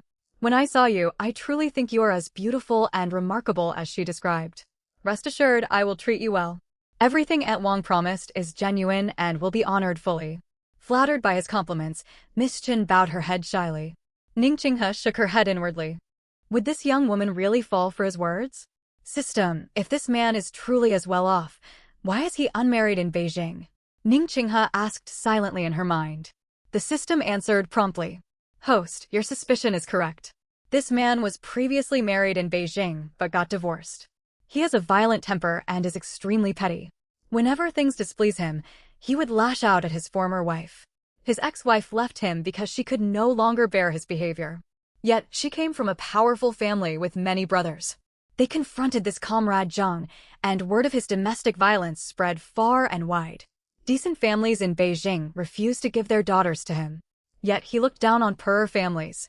When visiting his aunt here in Haicheng, he once saw Miss Chin and asked his aunt to arrange this blind date. The system laid out the whole story. System, guess whether Miss Chin will accept him. It would be tempting. By Haicheng standards, his social standing is top tier. I think she will turn him down. Why? The system was confused. The matchmaker kept boasting about his fine family background and good job, but barely said a word about his actual character. Instead of asking about material advantages, Miss Chin directly questioned why he had come to Haicheng to look for a bride. That shows she is level-headed. Ningqinghe analyzed. Your reasoning makes sense, host. Sure enough, shortly after Comrade Zhang finished speaking, Miss Chin responded. Comrade Zhang, thank you for your kind words. Still, I believe we are not suited. My parents and my job are all here in Haicheng. I am unwilling to leave my family and give up my stable work to take a gamble on an uncertain future. Her meaning was clear. She was rejecting him. Comrade Zhang's expression darkened instantly. He clearly had not expected anyone to refuse such attractive material prospects. The matchmaker looked thoroughly flustered. She thought it foolish of the girl to reject such a promising match. Miss Chin, are you being unreasonable? Comrade Zhang's advantages are extraordinary.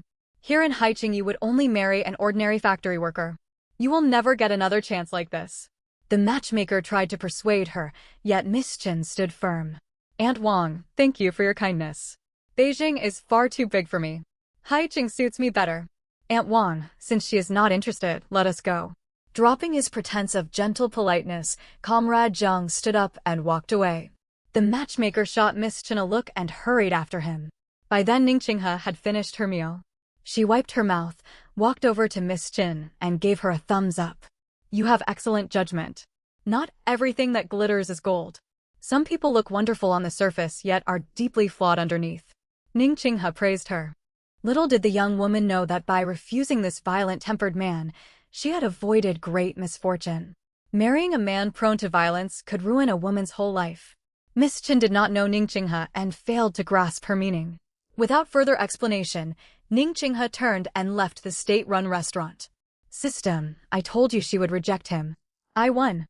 Where is my reward? The system fell silent. Ning Qinghe pressed on in her thoughts. You promised rewards. You cannot go back on your word. After another pause, the system notification chimed. Ding. Congratulations, host. You have received a down to the countryside gift pack.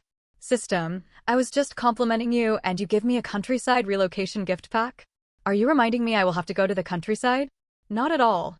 Open it and see. This gift pack contains many fine supplies. Ning Qinghe mentally inspected the contents. The gift pack was generously stocked.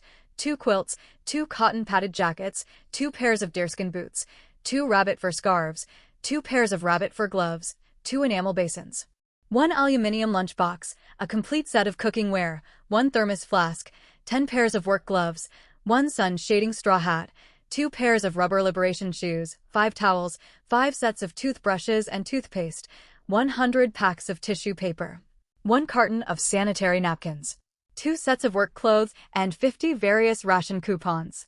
System, this gift pack is extremely practical and comprehensive. Pleased by the compliment, the system sounded proud. Indeed, it is custom-made according to your needs. With this pack you will not need to spend endless time hunting. Ning Qinghe knew how difficult it was to gather so many goods in this era. I apologize for doubting you, system. You had better know better. Lost in this mental conversation, she soon arrived at the machinery factory residential compound. The courtyard was packed with people. Pushing through the crowd, Ning Qinghe saw red guards leading away Sun Hongmei, whose hands were bound. Sun Qian was being dragged along behind her. Let me go. I am innocent. I have done nothing wrong. Sun Qian shouted, yet the red guards paid her no heed and kept dragging both women forward. When Lu Guifan spotted Ning Qinghe, she pulled her aside at once. Qinghe, you are finally back. Your stepmother has truly done terrible things. Early this morning the whole household started screaming. Several neighbors and I rushed over to their home.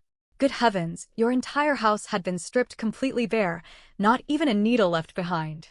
All 3 of them lay on the floor, only wearing their night clothes. Sun Hongmei fainted straight away from rage. Sun Bing was badly injured somehow, and both Sun Hongmei and Sun Qian had swollen, bruised faces. Once Sun Hongmei regained consciousness, they got Sun Bing to hospital and went straight to report the case to the Public Security Bureau. Policemen came to investigate that same morning. Then in the afternoon, Red Guards arrived at the compound. They accused Sun Hongmei of shielding a military deserter and of improper personal conduct. Now they are taking Sun Hongmei and Sun Qian away. Hearing Lu Guifan's account, Ning Qinghe fought hard to suppress the smile tugging at her lips. How could all this happen? Yesterday, I feared they would attack me again, so I dared not return home and spent the night at the Public Security Bureau. This morning Sun Hongmei went to the police and claimed thieves had cleared everything out of the house. She even accused me of stealing, but I never left the station. Officer Zhang investigated and cleared my name. I was on my way to look at the house when I ran into all this commotion. Exactly. Lu Guifan kept chattering on. I heard what the Red Guard said. Sun Hongmei's first husband never died. Long ago, he betrayed his comrades in the army, got many people hurt, and deserted. Later, he got back in touch with Sun Hongmei. Even after she married your father, they kept meeting secretly for years. Your father never knew the truth until the day he died. Ning Qinghe clapped a hand over her mouth in feigned surprise. Realizing she had spoken rather indiscreetly in front of a young girl, Lu Guifan pressed her lips together and said awkwardly, Qinghe, your home has nothing left now. Come to Auntie if you run into any difficulties. Ning Qinghe nodded. Thank you, Auntie. She turned and walked back toward her house. Staring at the bare, empty rooms, she pulled a quilt out of her spatial storage, spread it onto the floor, and lay down. Ning Qinghe mulled over her next moves. Sun Hongmei and Sun Qian had been taken away. Sun Hongmei would most likely never come back. Under the laws of the time, she would face several years of re-education through labor on a state farm. Sun Hongmei's ex-husband would not escape punishment either. Sun Qian and Sun Bing, however, bore little responsibility for the affair and would probably be released before long. She thought about how they had signed her up for rural resettlement. A reckless idea took shape. She would sign the 2 siblings up too. Out of sight, out of mind. One could go to the vast northwest, the other to Yunnan. Making up her mind, she planned to take the household registration booklet to register them that afternoon. She did the mental arithmetic. The departure date Sun Hongmei had arranged for her fell exactly one day after her 18th birthday. How cruel they were. Not only had they enrolled her for rural resettlement to seize her job entitlement and survivor's pension, they had deliberately set the date right after she turned 18. Factory rules stipulated that one had to be 18 to take up the job and claim the pension. Before that date arrived, she intended to collect her pension and sell the job entitlement. Thinking of selling the job, her thoughts turned to Lu Guifan. Lu's daughter was the same age as her, had also graduated high school that year, and still had no work. Though Lu Guifan was fond of gossip, she had a good heart. She and her husband had stood up for Ning Qinghe several times lately. Ning Qinghe decided to sell the job to their family. She lay on the quilt for a while longer before leaving the residential compound. Carrying the household registration booklet, Ning Qinghe headed straight for the youth resettlement office. When she arrived, she glanced around. Apart from a few staff members, the office was deserted and quiet. She walked over to a short-haired woman bent over writing at her desk. "Comrade, good day. I wish to register for rural resettlement." The clerk looked up. In recent years, few people volunteered to go to the countryside. Everyone knew how harsh rural life could be, and many feared they might never return. Most registrations came from street office mobilization. Young people of eligible age who refused to go and had no jobs were often assigned there by force. A volunteer was quite unexpected. "Comrade, you want to sign up for rural resettlement?" "Yes. Please show your household registration booklet." Ning Qinghe handed it over. The clerk began filling out forms. Name: Sun Qian.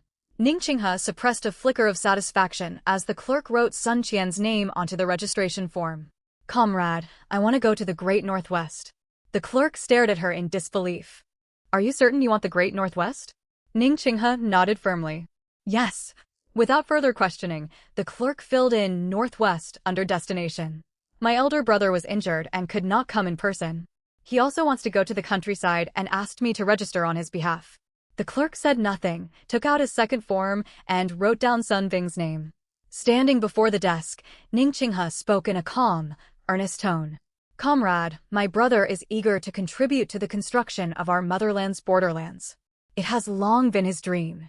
Our family has tried many times to persuade him to stay local, yet he remains determined. Please complete the formalities and put Yunnan as his destination."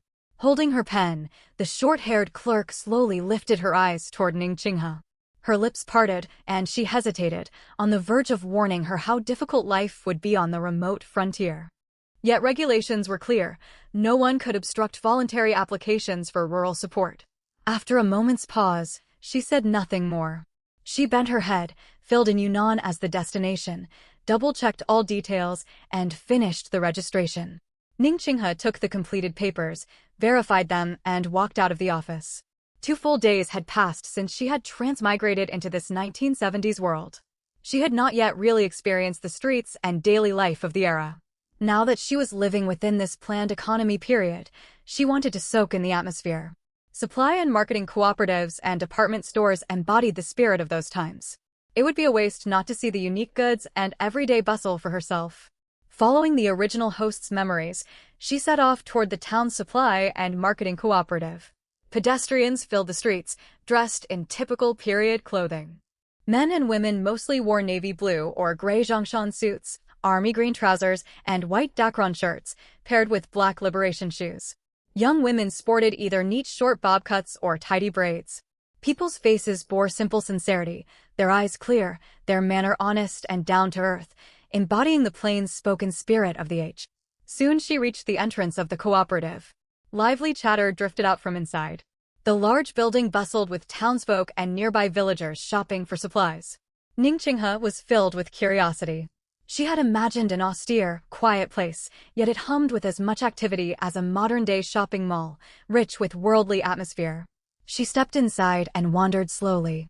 Neat shelves were divided into sections, well stocked with everything for daily living: grain, oil, meat, fresh vegetables, candies, pastries, cloth, garments, and household sundries.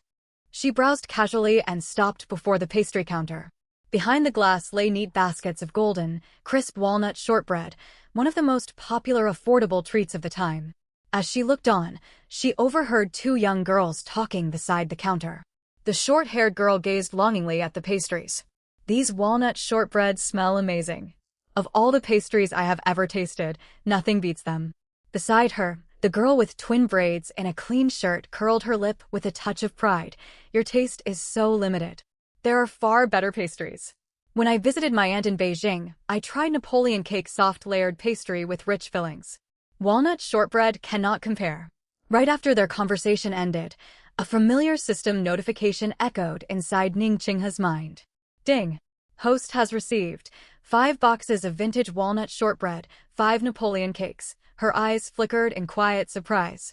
She had triggered a system reward simply by overhearing casual chatter. Since the system had given her the pastries, she need not buy any. Composing her expression, she continued to follow the two girls unobtrusively.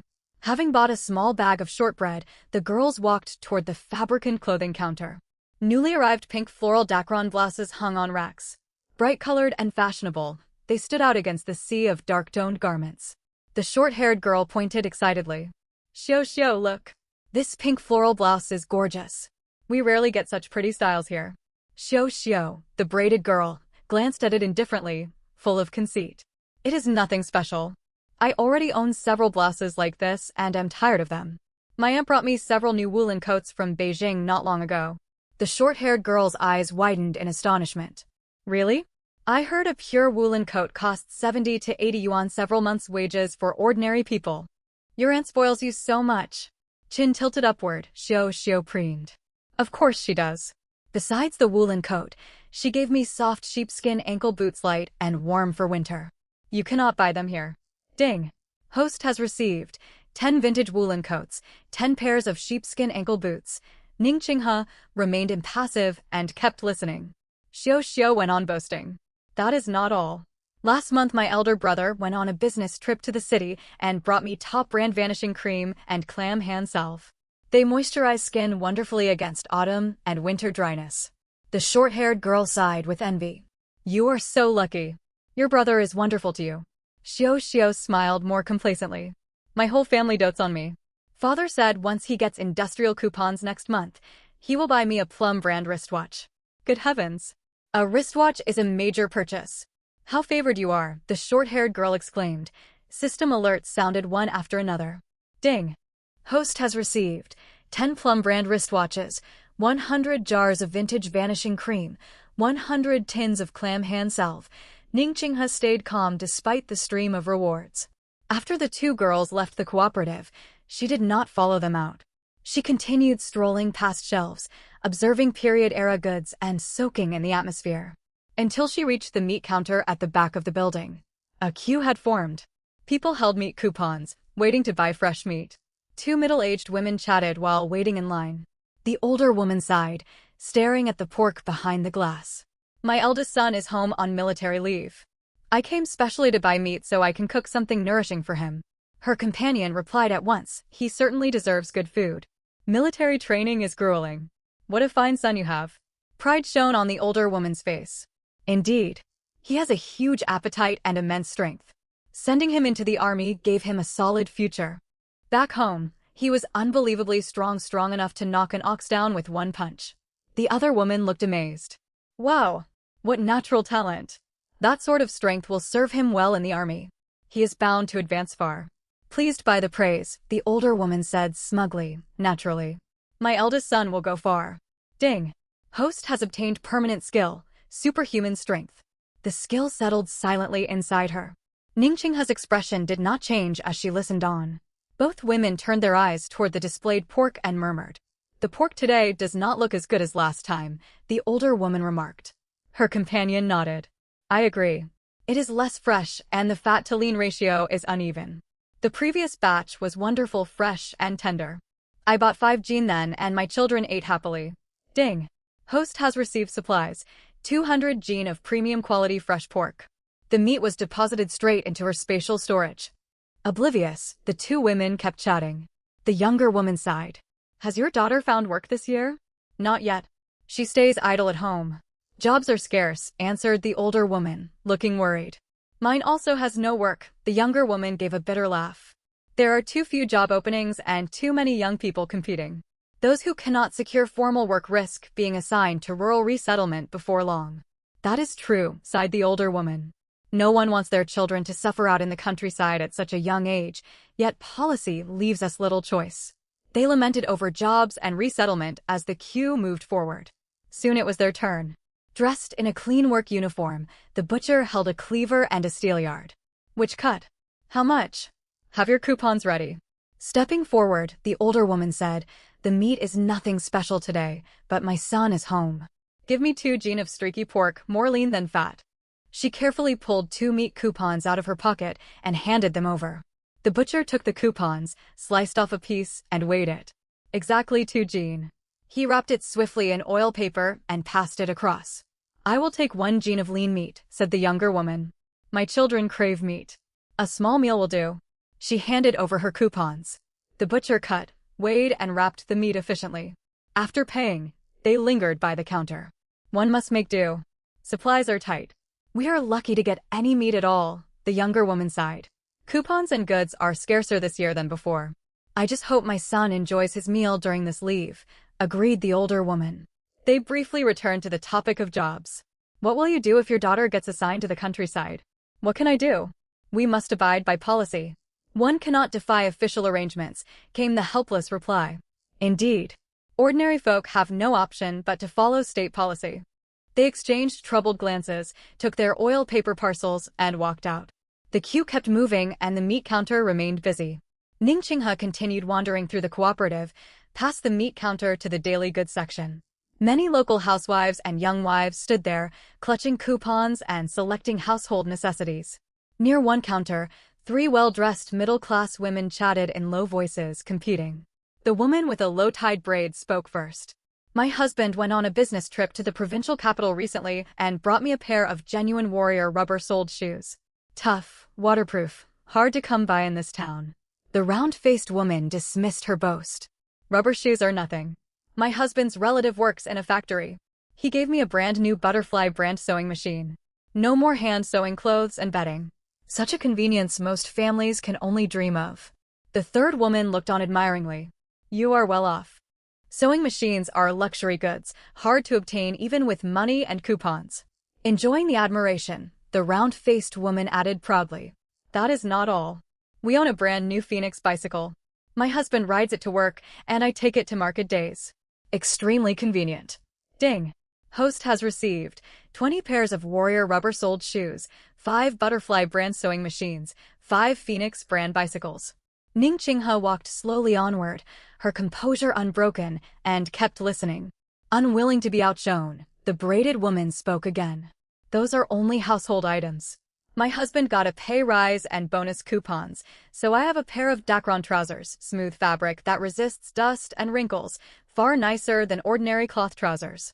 We also have 2 brand new thick army green cotton quilts. Plump, warm, genuine military-grade fabric. Ding. Host has received 30 sets of Dacron garments, 20 heavy-duty military-grade cotton quilts. The third woman, who had said little so far, could not resist joining the boasting match. Your belongings are ordinary household goods. My family has something truly impressive. My uncle works in a government office. He secured us a red lantern radio. Every evening we listen to news and opera. Neighbors crowd round our house to listen. Moreover, he promised to get us an electric fan in 2 months' time. No more fanning ourselves, cool breeze in summer. Ding. Host has received 10 red lantern radios, 10 vintage standing electric fans. The 3 women continued comparing their material wealth. Possessions like these make us among the most well-off families in the village. Coupons are everything these days. Money means nothing without them. Only well-connected people can get hold of scarce goods. They grew increasingly self-satisfied. Passers-by listened with envy but said nothing. Ning Qinghe moved past the hardware counter toward the grain and fabric sections, the busiest area of the cooperative, with long winding queues. Grain and cloth were essential for every household. 2 middle-aged men were crowded by the counter, clearly old acquaintances chatting and boasting while queuing up. The taller man spoke first. Crop yields haven't been great this year. Quite a few families in the village are struggling to put enough food on the table. Luckily, I planned ahead and stockpiled plenty of grain at home. The shorter man looked on with undisguised admiration after hearing this. You're really good at stockpiling supplies. Grain is the most precious commodity these days. You can't buy it even with money. Having such a large reserve must give you real peace of mind. Puffed up with pride, the tall man went on. With grain stored at home, you never have to panic about food shortages. Ding! Host has received 2,000 gene of fine wheat flour, 2,000 gene of premium rice, 1,000 gene of assorted coarse grains, and 500 gene of dried goods and mixed cereals. Ning Qinghe paid no heed to their conversation. She walked around the queuing crowd and strolled onward slowly. She planned to browse the last few counters of the supply and marketing cooperative while waiting for more system rewards to trigger. After checking out the fabric and grain counters, she wandered over to the section selling snacks, tobacco, alcohol, and tonics. Goods here were all highly sought-after luxuries.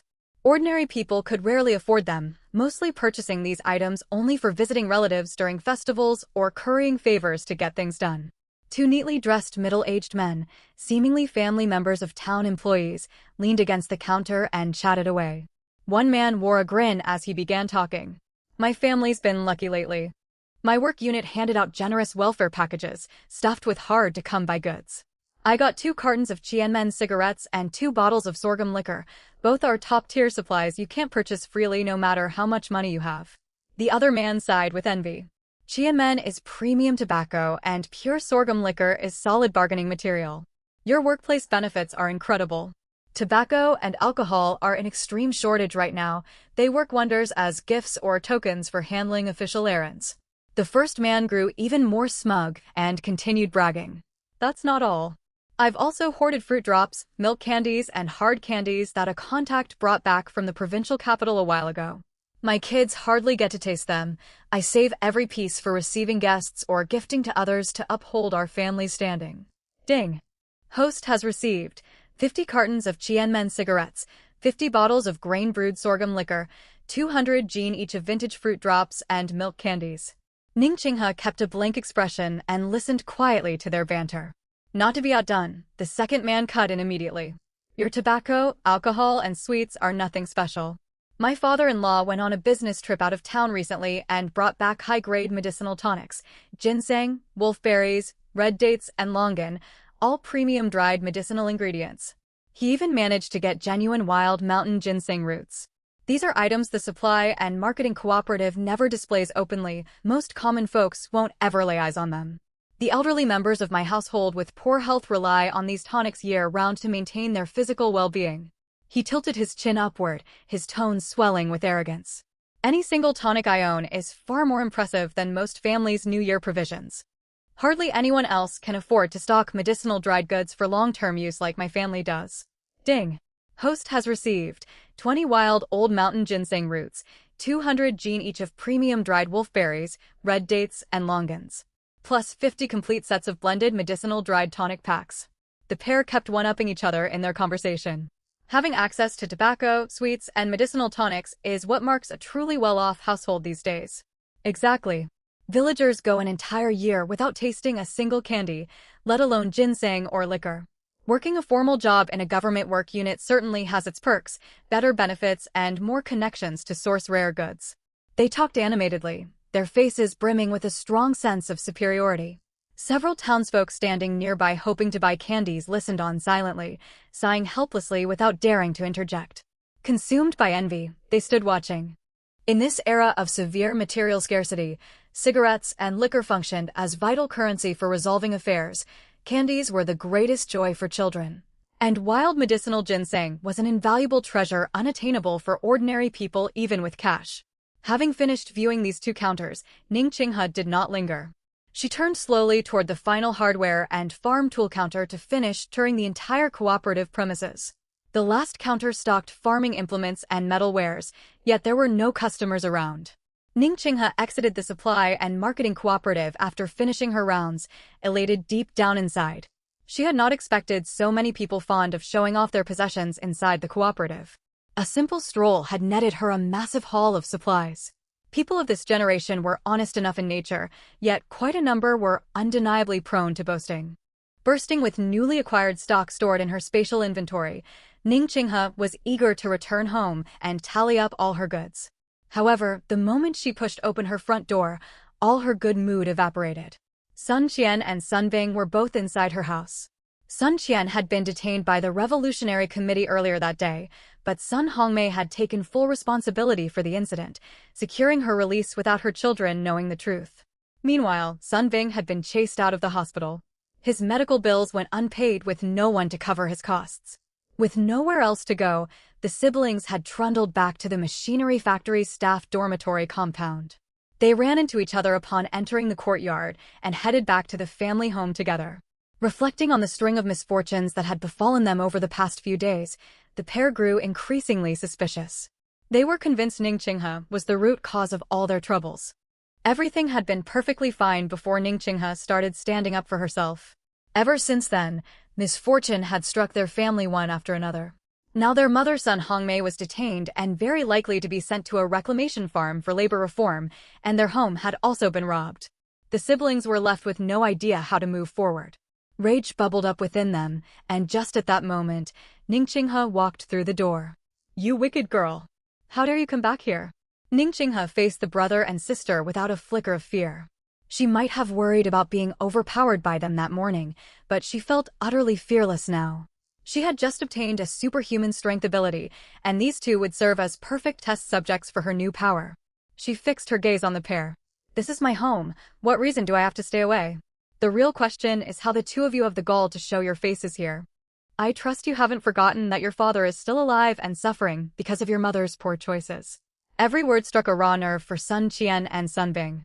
Their faces flushed crimson, their chests heaving as fiery anger surged through their veins. Sun Bing stepped forward first, fists clenched tight, glaring at Ning Qinghe with murderous fury. "You vile girl, don't you dare spout such nonsense. I'll beat you senseless today." Sun Qian rushed forward beside him, raising her hand to slap Ning Qinghe across the face while hurling vicious insults non-stop. "Just who do you think you are to slander us? We're going to teach you a harsh lesson right now." The siblings lunged at Ning Qinghe from both sides simultaneously. Sun Bing threw a punch aimed straight for her chest, while Sun Qian reached out to grab her hair. If Ning Qinghe were still the original host inhabiting this body, she would have been pinned to the ground and brutalized without any means of defending herself. But Ning Qinghe now wielded boundless physical strength coursing through her body. As their blows were inches from making contact, Ning Qinghe shifted her weight. She dodged Sun Qian's incoming slap. At the same time, she snapped her hand shut around Sun Bing's punching wrist in an iron grip. Sun Bing screamed in agony as though his wrist were clamped in a steel vise. He strained desperately yet could not pull his arm free no matter how hard he struggled. Ning Qinghe twisted his wrist downward with a moderate amount of force.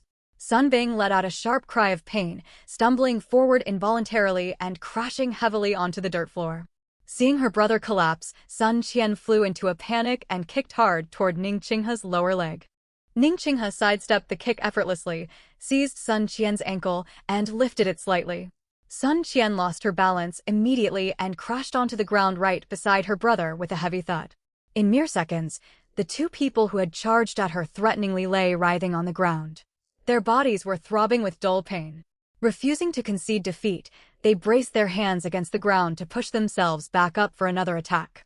Ning Qinghe recalled all the underhanded tactics Sun Hongmei had once used to bully the original host. She targeted tender, sensitive areas of their bodies that caused sharp, intense pain without leaving any obvious external bruises or scars. She knelt down and pressed her fingertip firmly into the soft flesh on the inner part of Sun Bing's thigh. This area was covered in delicate skin dents with nerve endings, triggering searing, piercing pain the instant it was pressed. Sun Bing let out a muffled groan, his legs curling inward reflexively from the agony. Before he could recover, Ning Qinghe jabbed her knuckle gently into the soft, vulnerable flesh along his lower ribs. This spot lacked bony protection, producing overwhelming aching discomfort upon impact, yet no visible marks would be left for outsiders to see. Sun Qian struggled to rise to her feet, but Ning Qinghe pressed her forearm against the ground and pinched the tender flesh on the inner side of her upper arm between her fingers. Sun Qian trembled violently from the pain, hot tears welling up instantly. She bit down hard on her lips to muffle her cries, terrified of drawing the attention of neighboring onlookers and bringing shame upon herself. Ning Qinghe had perfect control over the force she applied. Every pinch and strike landed on concealed soft tissue that only the victims themselves could feel the excruciating pain. Observers standing a distance away would merely assume a messy physical scuffle with falls, never suspecting deliberate targeted harm. Sun Bing gasped for breath, pointing a trembling finger at Ning Qinghe in unbridled fury. You fight with such cruel, underhanded methods." Ning Qinghe stood upright and stared down coldly at the pair collapsed and immobile on the floor, her tone calm and unwavering. "You threw the first blows against me. I only acted in legitimate self-defense. If you dare attack me again in the future, today's pain will be multiplied tenfold for you both." Sun Qian and Sun Bing lay on the ground, their bodies throbbing with lingering aches. Fear and hatred warred within them as they fully accepted that, even working together, they stood no chance against Ning Qinghe's strength and skill. They no longer dared to provoke her recklessly. Ning Qinghe's gaze turned icy sharp as she fixed the two siblings with a frigid stare. Her voice was devoid of any warmth whatsoever. "Listen closely to what I'm about to say. If you dare harass me again, I will show you absolutely no mercy, so do not blame me for being harsh. Furthermore, this house belongs to me alone. Your mother's son Hongmei brought irreversible damage to this family through her wrongful conduct. What possible right do the two of you have to occupy my home? This is your final warning. Get out of my house this instant. If you linger here for one more second, I will physically throw both of you out onto the street myself." Having witnessed Ning Qinghe's overwhelming strength firsthand and still smarting from the pain of their earlier beating, Sun Qian and Sun Bing shook violently from fright. All their previous arrogance had vanished without a trace. They dared not utter another word or stay a moment longer, scrambling hastily out of the house in a humiliating retreat. Cast out onto the streets with no housing, relatives to shelter them, or cash to their names, the siblings were left stranded as night fell completely. With nowhere to take refuge, they huddled together on a park bench in the county town to endure the long, bitter night. Dawn had barely broken the next morning when two staff members from the Educated Youth Office tracked them down at the park. Following official registration records, they escorted Sun Bing and Sun Qian away by force to be officially assigned to rural reclamation work. For the destitute pair, rural labor assignments were a grim yet viable way to survive. Living quarters were provided in collective dormitories on the farms. They could earn work points and grain rations by performing farm labor to sustain themselves. If they remained in the city without income, food rations, or housing, they would eventually starve to death with no one to rely on. What the siblings failed to realize was that genuine hardship was only just beginning for them. The Educated Youth Office split the two apart during allocation, sending them to entirely separate remote regions. Sun Bing was dispatched to the harsh rural countryside of Yunnan province, while Sun Qian was sent to the wind-swept barren wastelands of northwest China. Back at the house, Ning Qinghe bolted the front door shut firmly after chasing the siblings away. She then began methodically tallying every supply she had obtained by wandering the supply and marketing cooperative and listening to townsfolk boast about their belongings. Her spatial inventory was overflowing with rice, flour, cooking oil, assorted coarse and fine grains, pork products, pastries, candies, Dacron fabric, wool overcoats, sheepskin boots, wristwatches, vanishing cream, sewing machines, bicycles, radios, electric fans, metal farming tools, and complete sets of cookware and tableware. A casual visit to the cooperative had rewarded her with an astronomical stockpile of goods. Staring at the mountains of supplies stored in her space, Ning Qinghe formulated a quiet plan for her abundant surplus. She could never consume such a massive quantity of provisions on her own. Taking the social climate of the era into account, a clear course of action formed in her mind. Official commercial trading was strictly prohibited for ordinary citizens, yet unregulated black market transactions persisted in secret across the region. She could sell her excess inventory through black market channels to accumulate a large sum of cash for safekeeping. Once national economic policies relaxed with the advent of reform and opening up, she would officially go into private business ahead of the crowd. Seizing early market opportunities to become one of the country's first generation of self-made wealthy citizens, a bona fide self-made millionaire of the era. The system watched silently from within her spatial realm as the host indulged in her optimistic planning, mentally rolling its eyes. With the system continuously replenishing her supplies endlessly, Ning Qinghe could become the richest person in the entire country without ever needing to exert effort running a business. Still, the system chose not to interrupt her cheerful thoughts. Oblivious to the system's internal commentary, Ning Qinghe sorted through her supplies with growing satisfaction. She calculated the days remaining until her 18th birthday, falling exactly 5 days away. Per official policy, she would be eligible to take over her late father's vacant position as a formal employee at the state-owned machinery factory, securing an ironclad stable government job for life. Unfortunately, Sun Hongmei had fraudulently submitted her name for rural reclamation assignments beforehand. Her personal information was already logged permanently within the Educated Youth Office system, with no means of amendment. She had irrevocably lost the opportunity to claim this coveted position. Wasting such a secure lifelong job position was far too costly to bear. She needed to sell this work quota as soon as possible to convert it into liquid cash. At first light the following morning, Ning Qinghe tidied herself up briefly and headed straight out to knock on the front door of her neighbor Lu Guifan's home. Lu Guifan looked surprised to see Ning Qinghe at her doorstep so early. "Qinghe? What brings you over at this hour? Has something happened?" Ning Qinghe stepped inside the house with a gentle smile. "Auntie, I came today to discuss a matter with you. I was wondering whether Wenwen has secured formal employment after her upcoming graduation." The mention of her daughter's job prospects immediately clouded Lu Guifan's face with deep worry as she let out a long weary sigh. Not a single lead yet. Her graduation is right around the corner, and she still has no work lined up. If she fails to land a position soon, Wenwen will be forced to go to the countryside as a sent-down youth. I've heard countless horror stories from people who returned from rural assignments over the years. Life in the villages is brutally harsh, especially for young women. Most end up trapped in rural areas permanently with no way to return to the city for good. But there is nothing we can do. Formal jobs are extremely scarce, allocated one per vacancy. My husband and I lack influential connections or social pull to compete against other families for these limited openings.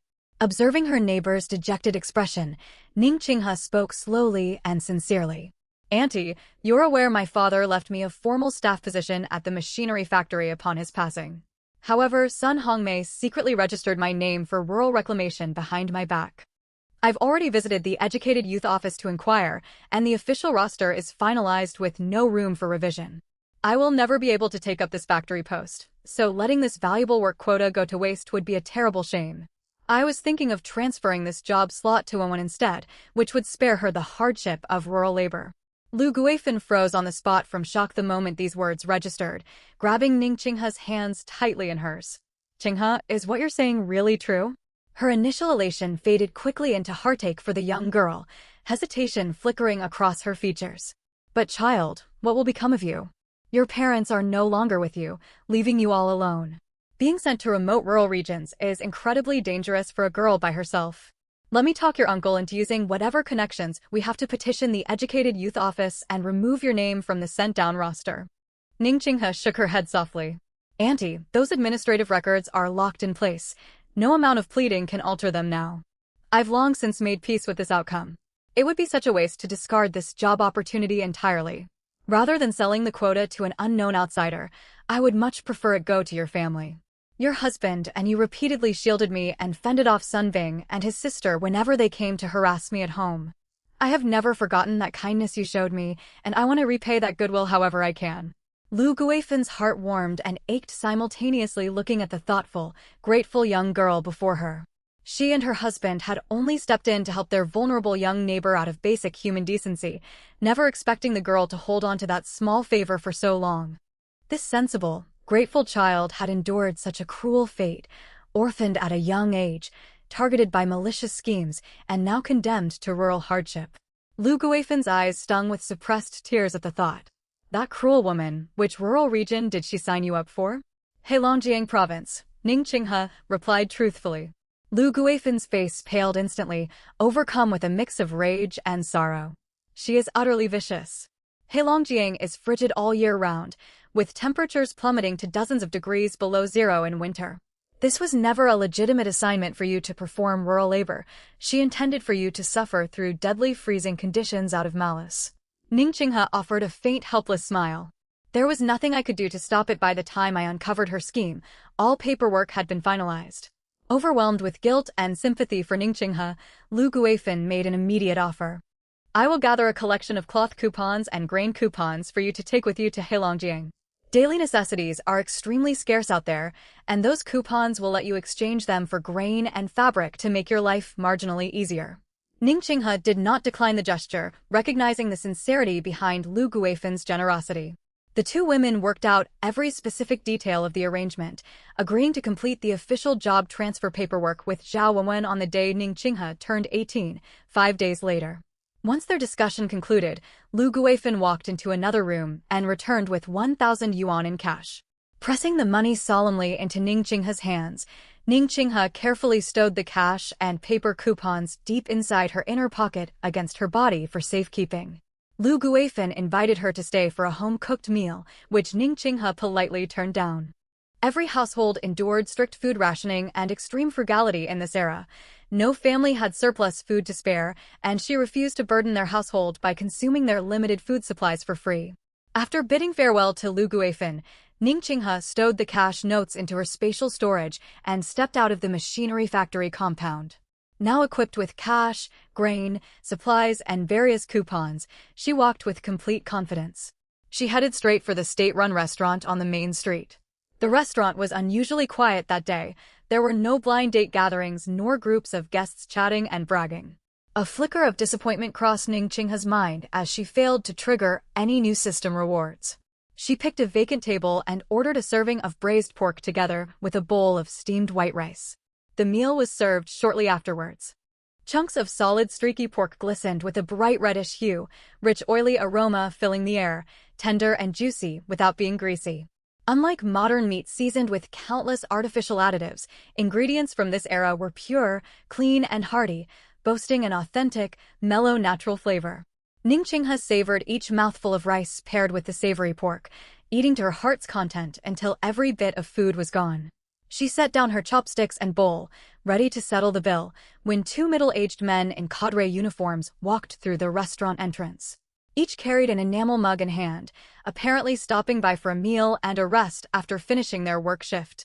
There were very few patrons inside, so the two men casually seated themselves at an empty table and chatted in low voices while waiting for their dishes. The man with short hair spoke first. "Our work unit's benefits have been pretty decent lately. At the end of this month, we received 2 kettles of rapeseed oil, a bundle of vermicelli, plus several jean of air-dried cured meat. All high-quality provisions. We won't need to stock up on preserved goods for the new year now." The man wearing a cap nodded in response. "You've got great perks. My work unit handed out refined grain coupons this time, all for wheat flour and polished rice, alongside a few scarce oil coupons as extra compensation. Coupons are the most valuable commodity in these times. Money means nothing if you don't have matching coupons to buy goods." The short-haired cadre smiled. "That's the truth. Refined grain coupons are notoriously hard to collect. My elderly parents cannot stand coarse grains, so I always save up these coupons to exchange for fine rice and flour specially for them. I also asked an acquaintance to get me several non-staple food coupons, usable for tofu, bean sprouts, dried kelp, and other preserved side dishes. They really help diversify our family's daily meals." Ding! Host has obtained 50 barrels of pure rapeseed oil, 100 strips of air-dried cured meat, 200 bundles of handcrafted vermicelli. Host has obtained a full booklet of refined grain coupons, oil coupons, and non-staple food coupons, plus 300 jean of dried goods including dried kelp and dried tofu. Ning Qinghe stayed seated, maintaining a calm demeanor as she continued listening to their conversation. The capped cadre took a sip of water and went on talking. "Enough food won't get us through the harsh winter that's fast approaching. Not long ago, I reached out to a military comrade stationed elsewhere and got my hands on several pairs of wool gloves, earmuffs, and thick wool socks. Winters here are brutally cold. A full set of warm gear is essential to survive the bitter freeze. Fortunately, my comrade has solid connections and shared a batch of genuine wool items with me. Warm, durable, and built to last." The short-haired cadre looked on with obvious envy. "You sure have wide connections. Wool products are extremely hard to come by on the open market for ordinary folks. My children suffer from chapped hands and feet every winter, and I can never get hold of a single pair of wool gloves no matter how hard I try." Pleased by the other man's admiration, the capped cadre kept speaking. "I've stocked up on plenty of labor protection supplies as well, thick canvas work gloves, heavy-duty work jackets, and waterproof rubber boots. They're practical for household chores and daily commutes, sturdy enough to withstand years of wear and tear." Ding! Host has obtained 50 complete sets of wool winter warm apparel, including assorted wool gloves, wool hats, and wool socks. Host has obtained 30 sets of thick labor work uniforms, 200 pairs of cotton labor gloves, 50 pairs of anti-slip waterproof rubber boots. The two cadres carried on exchanging words about their work benefits, their tones laced with satisfaction. Having a formal job with regular welfare payouts already puts us far better off than common households these days. Absolutely. At the very least, we never go short on food or clothing and get extra subsidies for major festivals. We ought to be grateful. Living a stable, peaceful life matters more than anything else. Their conversation trailed off as the server brought over their food, and they fell silent to eat. Ning Qinghe was thoroughly satisfied after hearing their entire exchange. She had thought she would gain no rewards that day. Yet, she walked away with piles of practical supplies right before leaving the restaurant. The winter warm clothing and bulk grain oil stockpiles were perfectly suited for her upcoming relocation to the frigid Heilongjiang province for rural resettlement. In the countryside of Heilongjiang's freezing winters, these goods were invaluable hard currency that money alone could never buy. She quietly rose and walked out of the state-run restaurant. Sunlight spilled over her shoulders as she paused on the street and took a deep breath. She only needed to wait 5 more days until her 18th birthday to complete the work position transfer and receive the full payment. Afterwards, she would wait for the rural relocation notice and embark on her journey to build wealth in the countryside. With 5 days remaining until her birthday and the formal transfer procedure, Ning Qinghe planned a trip to the black market in advance. To avoid struggling with inadequate supplies once she arrived in Heilongjiang with no local knowledge, she intended to withdraw a portion of her surplus supplies from the spatial storage, converting them collectively into cash and various high-demand coupons to keep on hand as emergency reserves, guaranteeing a stable life after moving to the countryside. Having made up her mind, Ning Qinghe steered clear of main roads and slipped into a secluded, deserted alleyway with no passers-by in sight. She quickly disguised herself within the narrow lane. She changed into an oversized, tattered rough cloth tunic, lowered her gaze, hunched her frame, and deliberately stooped her back. In the blink of an eye, the neat, delicate young girl transformed into a scrawny, sallow-looking adolescent, her original features completely unrecognizable. After double-checking her disguise held no flaws that might expose her to acquaintances, Ning Qinghe retrieved a large woven bamboo basket from her spatial storage with a thought. 100 jin of fresh pork was neatly arranged inside the basket, fully covered by a dark rough cloth to conceal the contents entirely from outside view. Once ready, she followed the memories of the original host to head toward the black market near the machinery factory compound. Black markets of this era were hidden deep within remote alleyways on the very outskirts of town. When she reached the lane entrance, 2 tall, burly men stood guard. Though they appeared to chat casually while keeping watch, their eyes constantly scanned every pedestrian with sharp vigilance.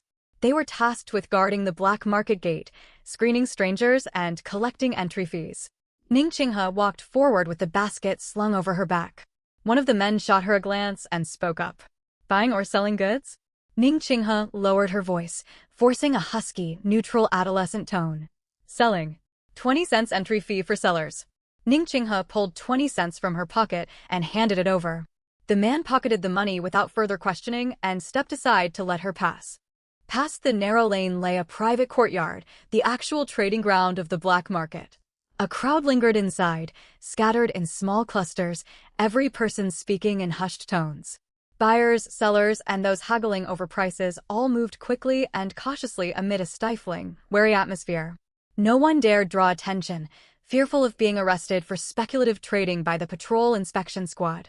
Ning Qinghe surveyed the courtyard from the entrance and picked an empty corner. It was a sparsely populated corner ideal for transactions before setting down the heavy basket gently on the ground. She lifted a corner of the covering cloth, and the rich aroma of fresh pork wafted out instantly. Fresh pork was incredibly hard to source even with official meat coupons, so the enticing scent immediately drew the notice of nearby people. A middle-aged woman carrying an empty cloth bag hurried over first, staring at the pork inside the basket and whispering her question. "Young fellow, how much for this pork? Do you require meat coupons?" She had seen pork priced at 1 yuan and 80 fen per jin at the State Supply and Marketing Cooperative the previous day, and meat coupons were practically impossible to obtain. 2 yuan per jin, no coupons required. Purchase any quantity you want. The woman frowned slightly, hesitating at the price. T1? 20 fin more expensive than the cooperative. Can you cut me a discount? I'll buy more if you lower the price. Ning Qinghe kept her tone steady and refused to budge on pricing. I can't reduce the cost.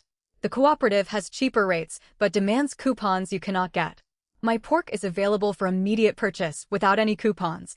This is already a fair market price. The woman pondered briefly and acknowledged the truth of her words. Coupons were the most precious currency of the age, and money was useless without corresponding vouchers to buy essential goods.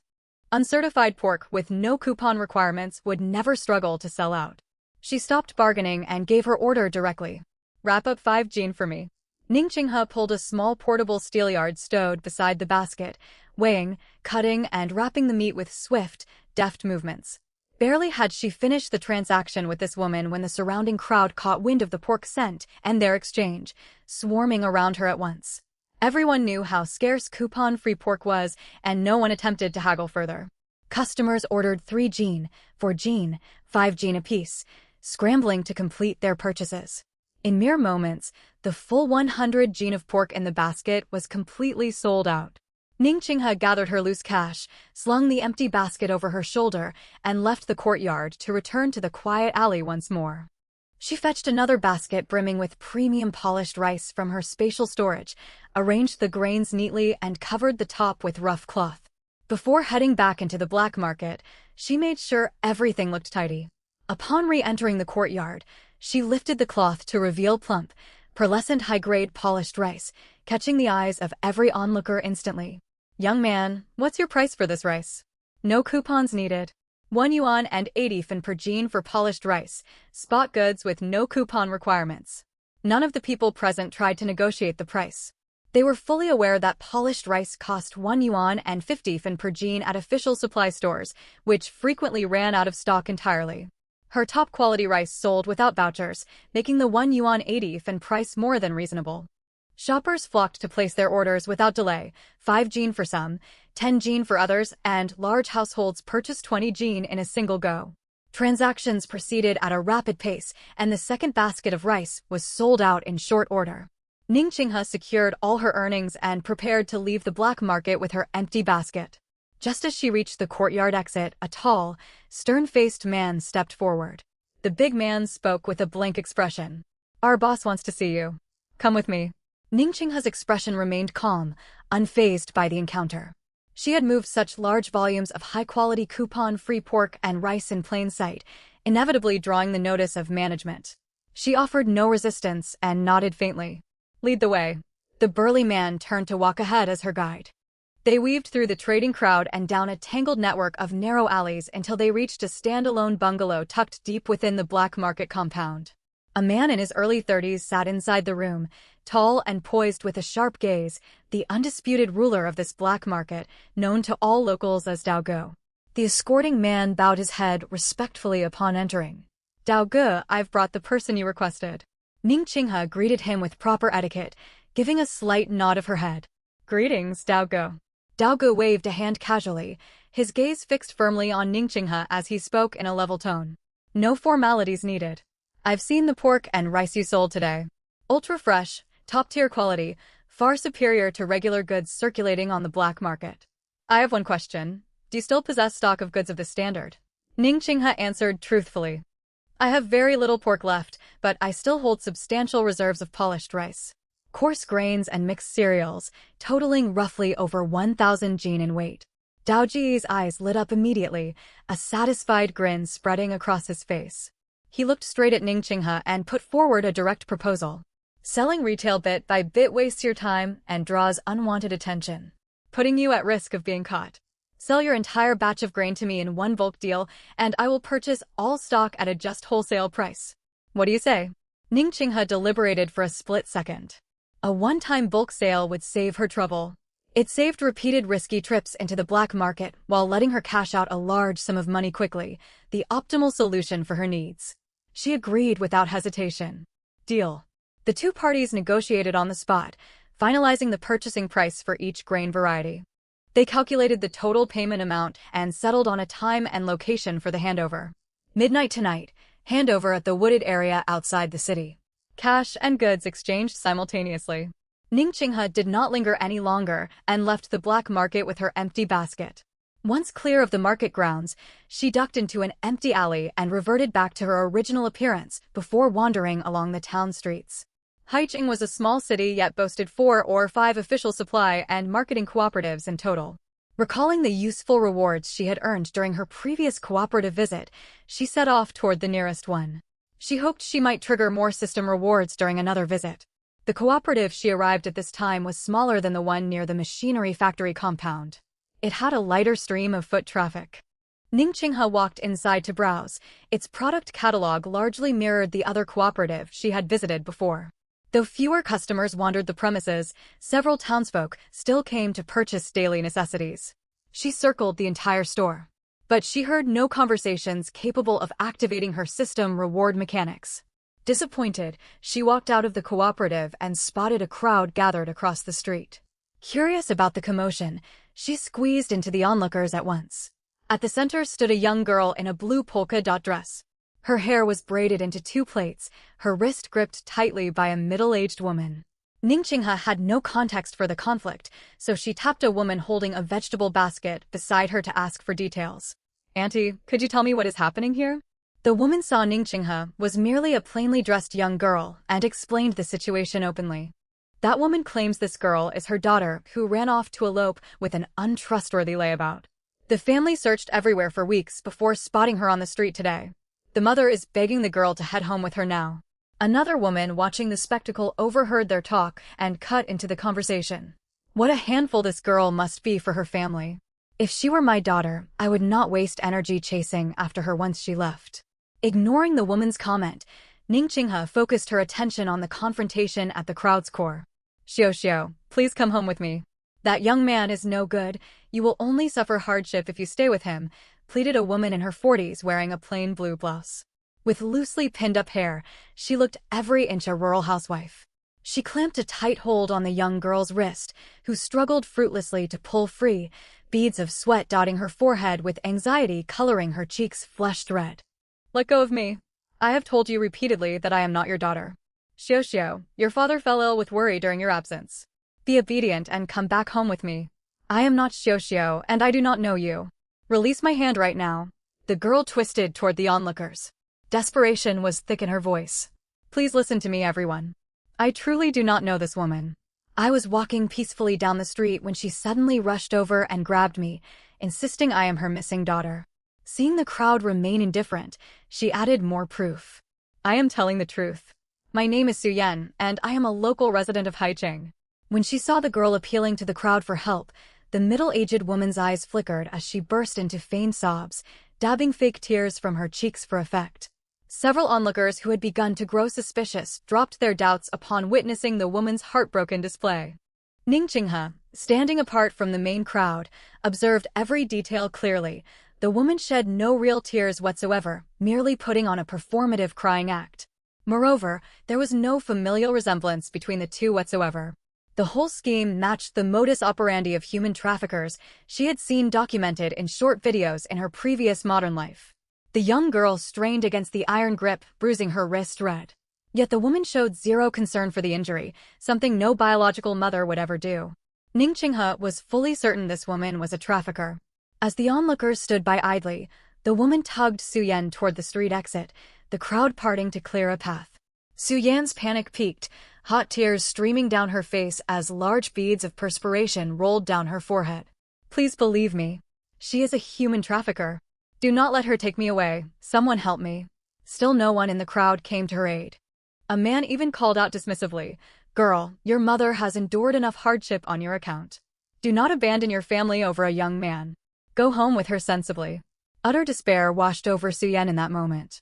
Just as the trafficker was about to drag her away, Ning Qinghe raised her voice sharply. "Hold on a minute." A clear female voice cut through the crowd, drawing everyone's gaze toward the source of the sound. Standing amid the onlookers was a girl of 17 or 18 years old, Ning Qinghe herself. Her hair was neatly braided into 2 plaits framing her face. She had a palm-sized delicate face paired with big, glossy black eyes like plump grapes, a straight refined nose, and lips as vividly crimson as ripe cherries, forming an exceptionally beautiful set of features. She wore a crisp white Dacron button-up shirt, black trousers, and a standard pair of Liberation Army canvas shoes. Though her outfit was plain and unadorned, she looked fresh, vibrant, and brimming with youthful vitality. Every pair of eyes in the crowd locked onto Ningqinghe. As they sized her up, Ningqinghe met all those stares head-on and strode straight toward the woman who was forcibly gripping the younger girl's wrist. The woman noticed the unfamiliar teenage girl approaching and fixed her gaze sharply on Ningqinghe. Her eyes were laced with scrutiny and a hidden trace of calculation, unable to figure out what the youngster intended to do. Paying no heed to the woman's hostile stare, Ningqinghe walked right up to the two of them. She lifted her hand, clamped it firmly. She squeezed down hard around the woman's wrist. A searing, bone-deep pain shot through the woman's wrist as the overwhelming pressure made her feel as though her bones would splinter. Unable to withstand the brute force, she instantly loosened her grip on the captive girl. The second the woman let go, Ningqinghe tugged the younger girl back and shielded her behind her own frame.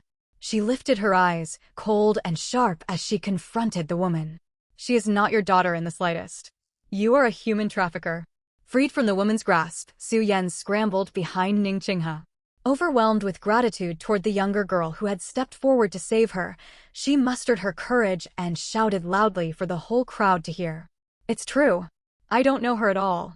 She's not my mother, she's a human trafficker."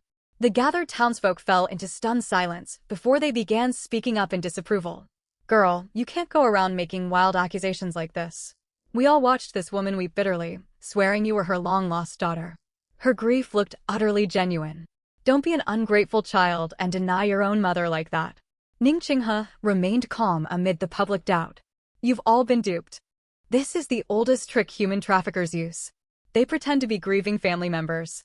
They put on a public display of sorrow to prey on public sympathy, then abduct their targets by force. Take a good look at their physical appearances. There is not a single shared feature between them. Examine their clothing too. This young lady wears polished leather shoes. She wears a wristwatch and tidy, fine garments, clearly raised in a well-off household with careful nurturing. Now look at this woman. Her clothes are tattered and worn thin at the cuffs. Her palms are rough and calloused, dirt permanently wedged beneath her fingernails.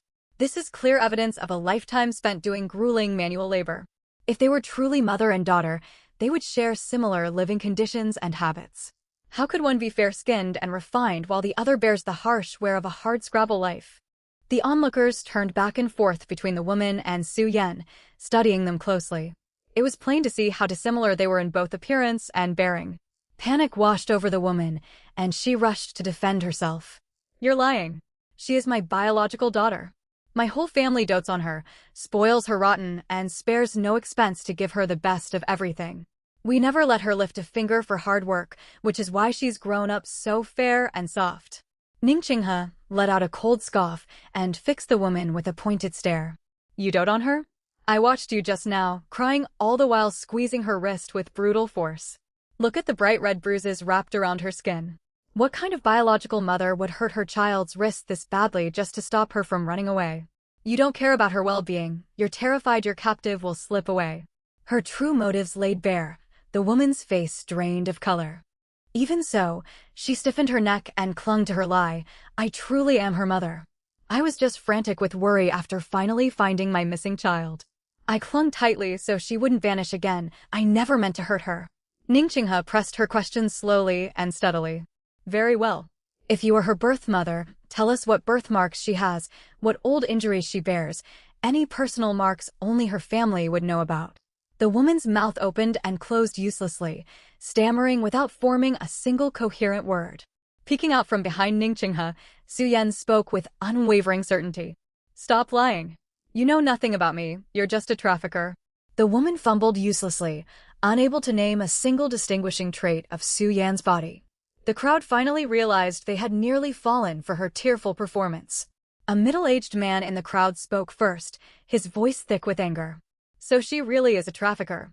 How dare she commit such a crime in broad daylight right here in town?" An elderly woman chimed in with equal fury. "No wonder they look nothing alike, it was all an act. She put on such a convincing show of crying and sniveling earlier. Thank goodness this young lady is sharp enough to spot the lies. Otherwise this poor girl would have been kidnapped for good today. Public sentiment swung sharply against the woman. Those who had previously sympathized with her now glared angrily and closed in, blocking every escape route. Seeing her deception unravel completely, the woman dropped her tearful facade, her features twisting into panic. Her eyes started wildly, searching for a gap in the crowd to flee through. Ningqinghe tracked her every movement and saw her plan instantly. She stepped forward to block her path, her tone icy. It's far too late to run now. Sweating profusely from desperation, the woman made one final desperate plea of innocence. I haven't lied. Don't believe everything a random young girl says. I've spent years searching for my child. No longer paralyzed by fear, Su Yan shouted her rebuttal from behind Ningqinghe. I was out shopping alone when she rushed over, grabbed me, and falsely claimed I was her daughter. Her only goal was to kidnap me. With this testimony, the crowd had no lingering doubts about the woman's crimes. Someone yelled out immediately, "No more talking. Tie her up and send her straight to the police station. These criminals are the worst, preying on young women and destroying countless families." Several young men stepped forward to seal off all paths of retreat.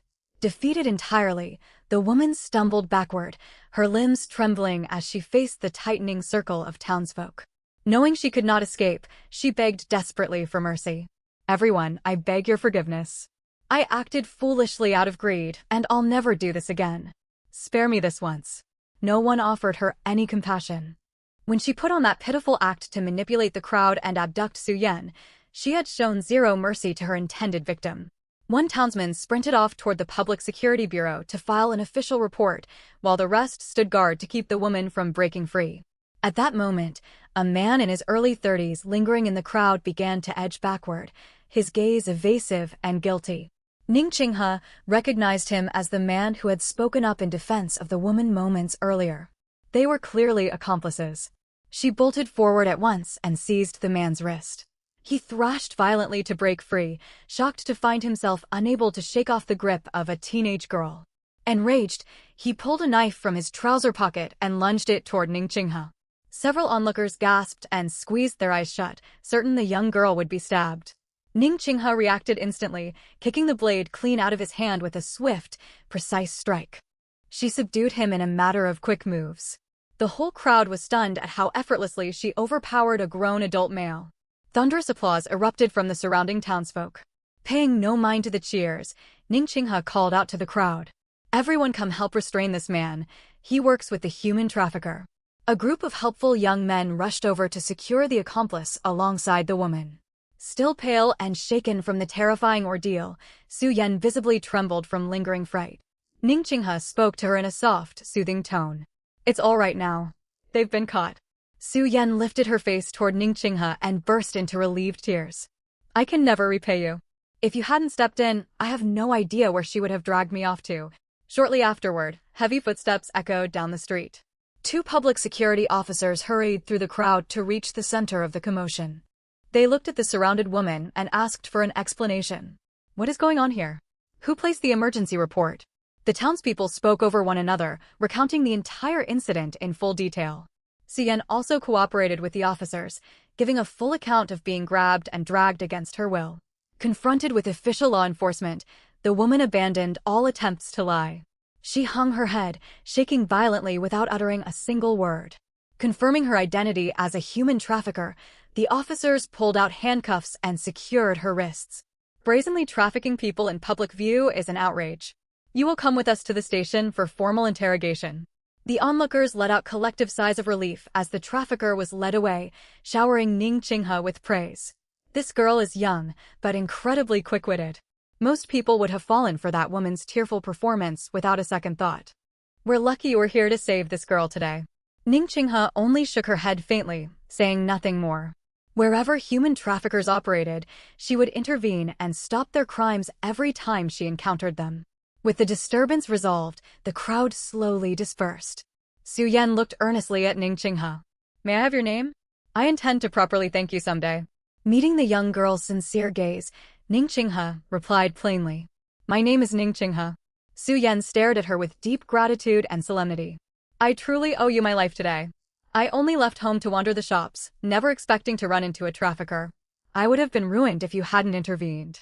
Noting Su Yan's still frightened demeanor, Ning Qinghe comforted her again. The danger has passed. Both criminals are in police custody now. You're perfectly safe. Su Yan nodded hard, still shuddering at the memory of what had happened. I struggled with all my strength, but she held me far too tightly. When she cried in front of everyone, nearly the whole crowd believed her lies. I was utterly terrified at the time. Ning Qinghe offered a word of caution. Traffickers thrive on exploiting public sympathy by pretending to be distressed relatives, targeting young women who are out alone. Try not to go out by yourself from now on, and always stay vigilant of unfamiliar strangers nearby. Su Yan nodded obediently. I'll remember that. I won't dare wander around town on my own ever again. She then introduced herself formally. I'm Su Yan. Ning Qinghe nodded in acknowledgement. Su Yan found herself growing fond of Ning Qinghe by the minute. Though Ning Qinghe carried a cool exterior, she was decisive, brave, observant, and sharp, able to dismantle the trafficker's fabricated story with just a few pointed remarks. She felt genuine admiration and warmth toward her savior. Qinghe, let me treat you to a meal to show my gratitude. My parents always say we must repay kindness we receive. Ning Qinghe declined gently. There's no need, it was nothing more than a small favor. Su Yan refused to back down, her expression earnest. It was a trivial action for you, but it saved my life. I will never feel at peace if you refuse my invitation. Seeing how sincere Su Yan was, Ning Qinghe relented. Very well. A bright smile spread across Su Yan's face, her eyes crinkling warmly. It's settled then. Come to my home for dinner tomorrow. I live in the textile mill staff quarters. Just ask for the Su family when you arrive. Everyone there knows our household. Understood. As the two chatted, a pair of public security officers walked over to address them. Comrades, we need you both to accompany us back to the police station to provide official statements. Ning Qinghe and Su Yan followed the officers to the station and restated the full sequence of events once more for the official record. An hour later, the two girls stepped back out onto the street. I never guessed you're under 18. You're unbelievably brave. Ning Qinghe responded with a faint smile. I need to head home now. Don't forget to come to my place tomorrow, I'll be waiting for you. I won't forget. The two waved goodbye to one another. After the traumatic experience, Ning Qinghe no longer had any desire to stroll through town. She spotted a state-run restaurant nearby and decided to grab something to eat. She had just stepped through the restaurant doors when she collided head-on with a woman standing in her path. The woman was 27 or 28 years old. With her hair styled in two braids and dressed in a pale pink floral dacron blouse paired with black trousers, giving her a poised air. Yet her first words were sharp and unkind. Can you not watch where you're walking? Are your eyes closed? Ning Qinghe had not meant the collision, and she looked up with genuine remorse. I'm terribly sorry. It was an accident. The woman brushed roughly at her clothes with a look of open disdain. Do you have any idea how expensive this blouse is? My brother brought it back from the capital city, not even available in Shanghai. You couldn't afford to pay for it even if you sold everything you own if you stain it. Ning Qinghe had apologized willingly for the accidental bump, but the woman's harsh berating soured her mood instantly. If this garment is so irreplaceably precious, you ought not wear it out in public at all. The woman was about to retort when a young man around 20 years old walked out from inside the restaurant. He stood roughly 180 centimeters tall, with distinct, chiseled facial features and a square jaw. The most admired facial structure during that era. He hurried over and pulled the irritable woman back. Runin, we have errands to run shortly. Drop this argument. The woman fell silent at his command, but shot Ning Qinghe a venomous glare. My sincerest apologies for her poor temperament, comrade. Please overlook her behavior. Without waiting for Ning Qinghe's reply, the man dragged the woman away from the scene. Choosing not to waste energy on the unpleasant pair, Ning Qinghe turned and walked deeper into the state-run restaurant.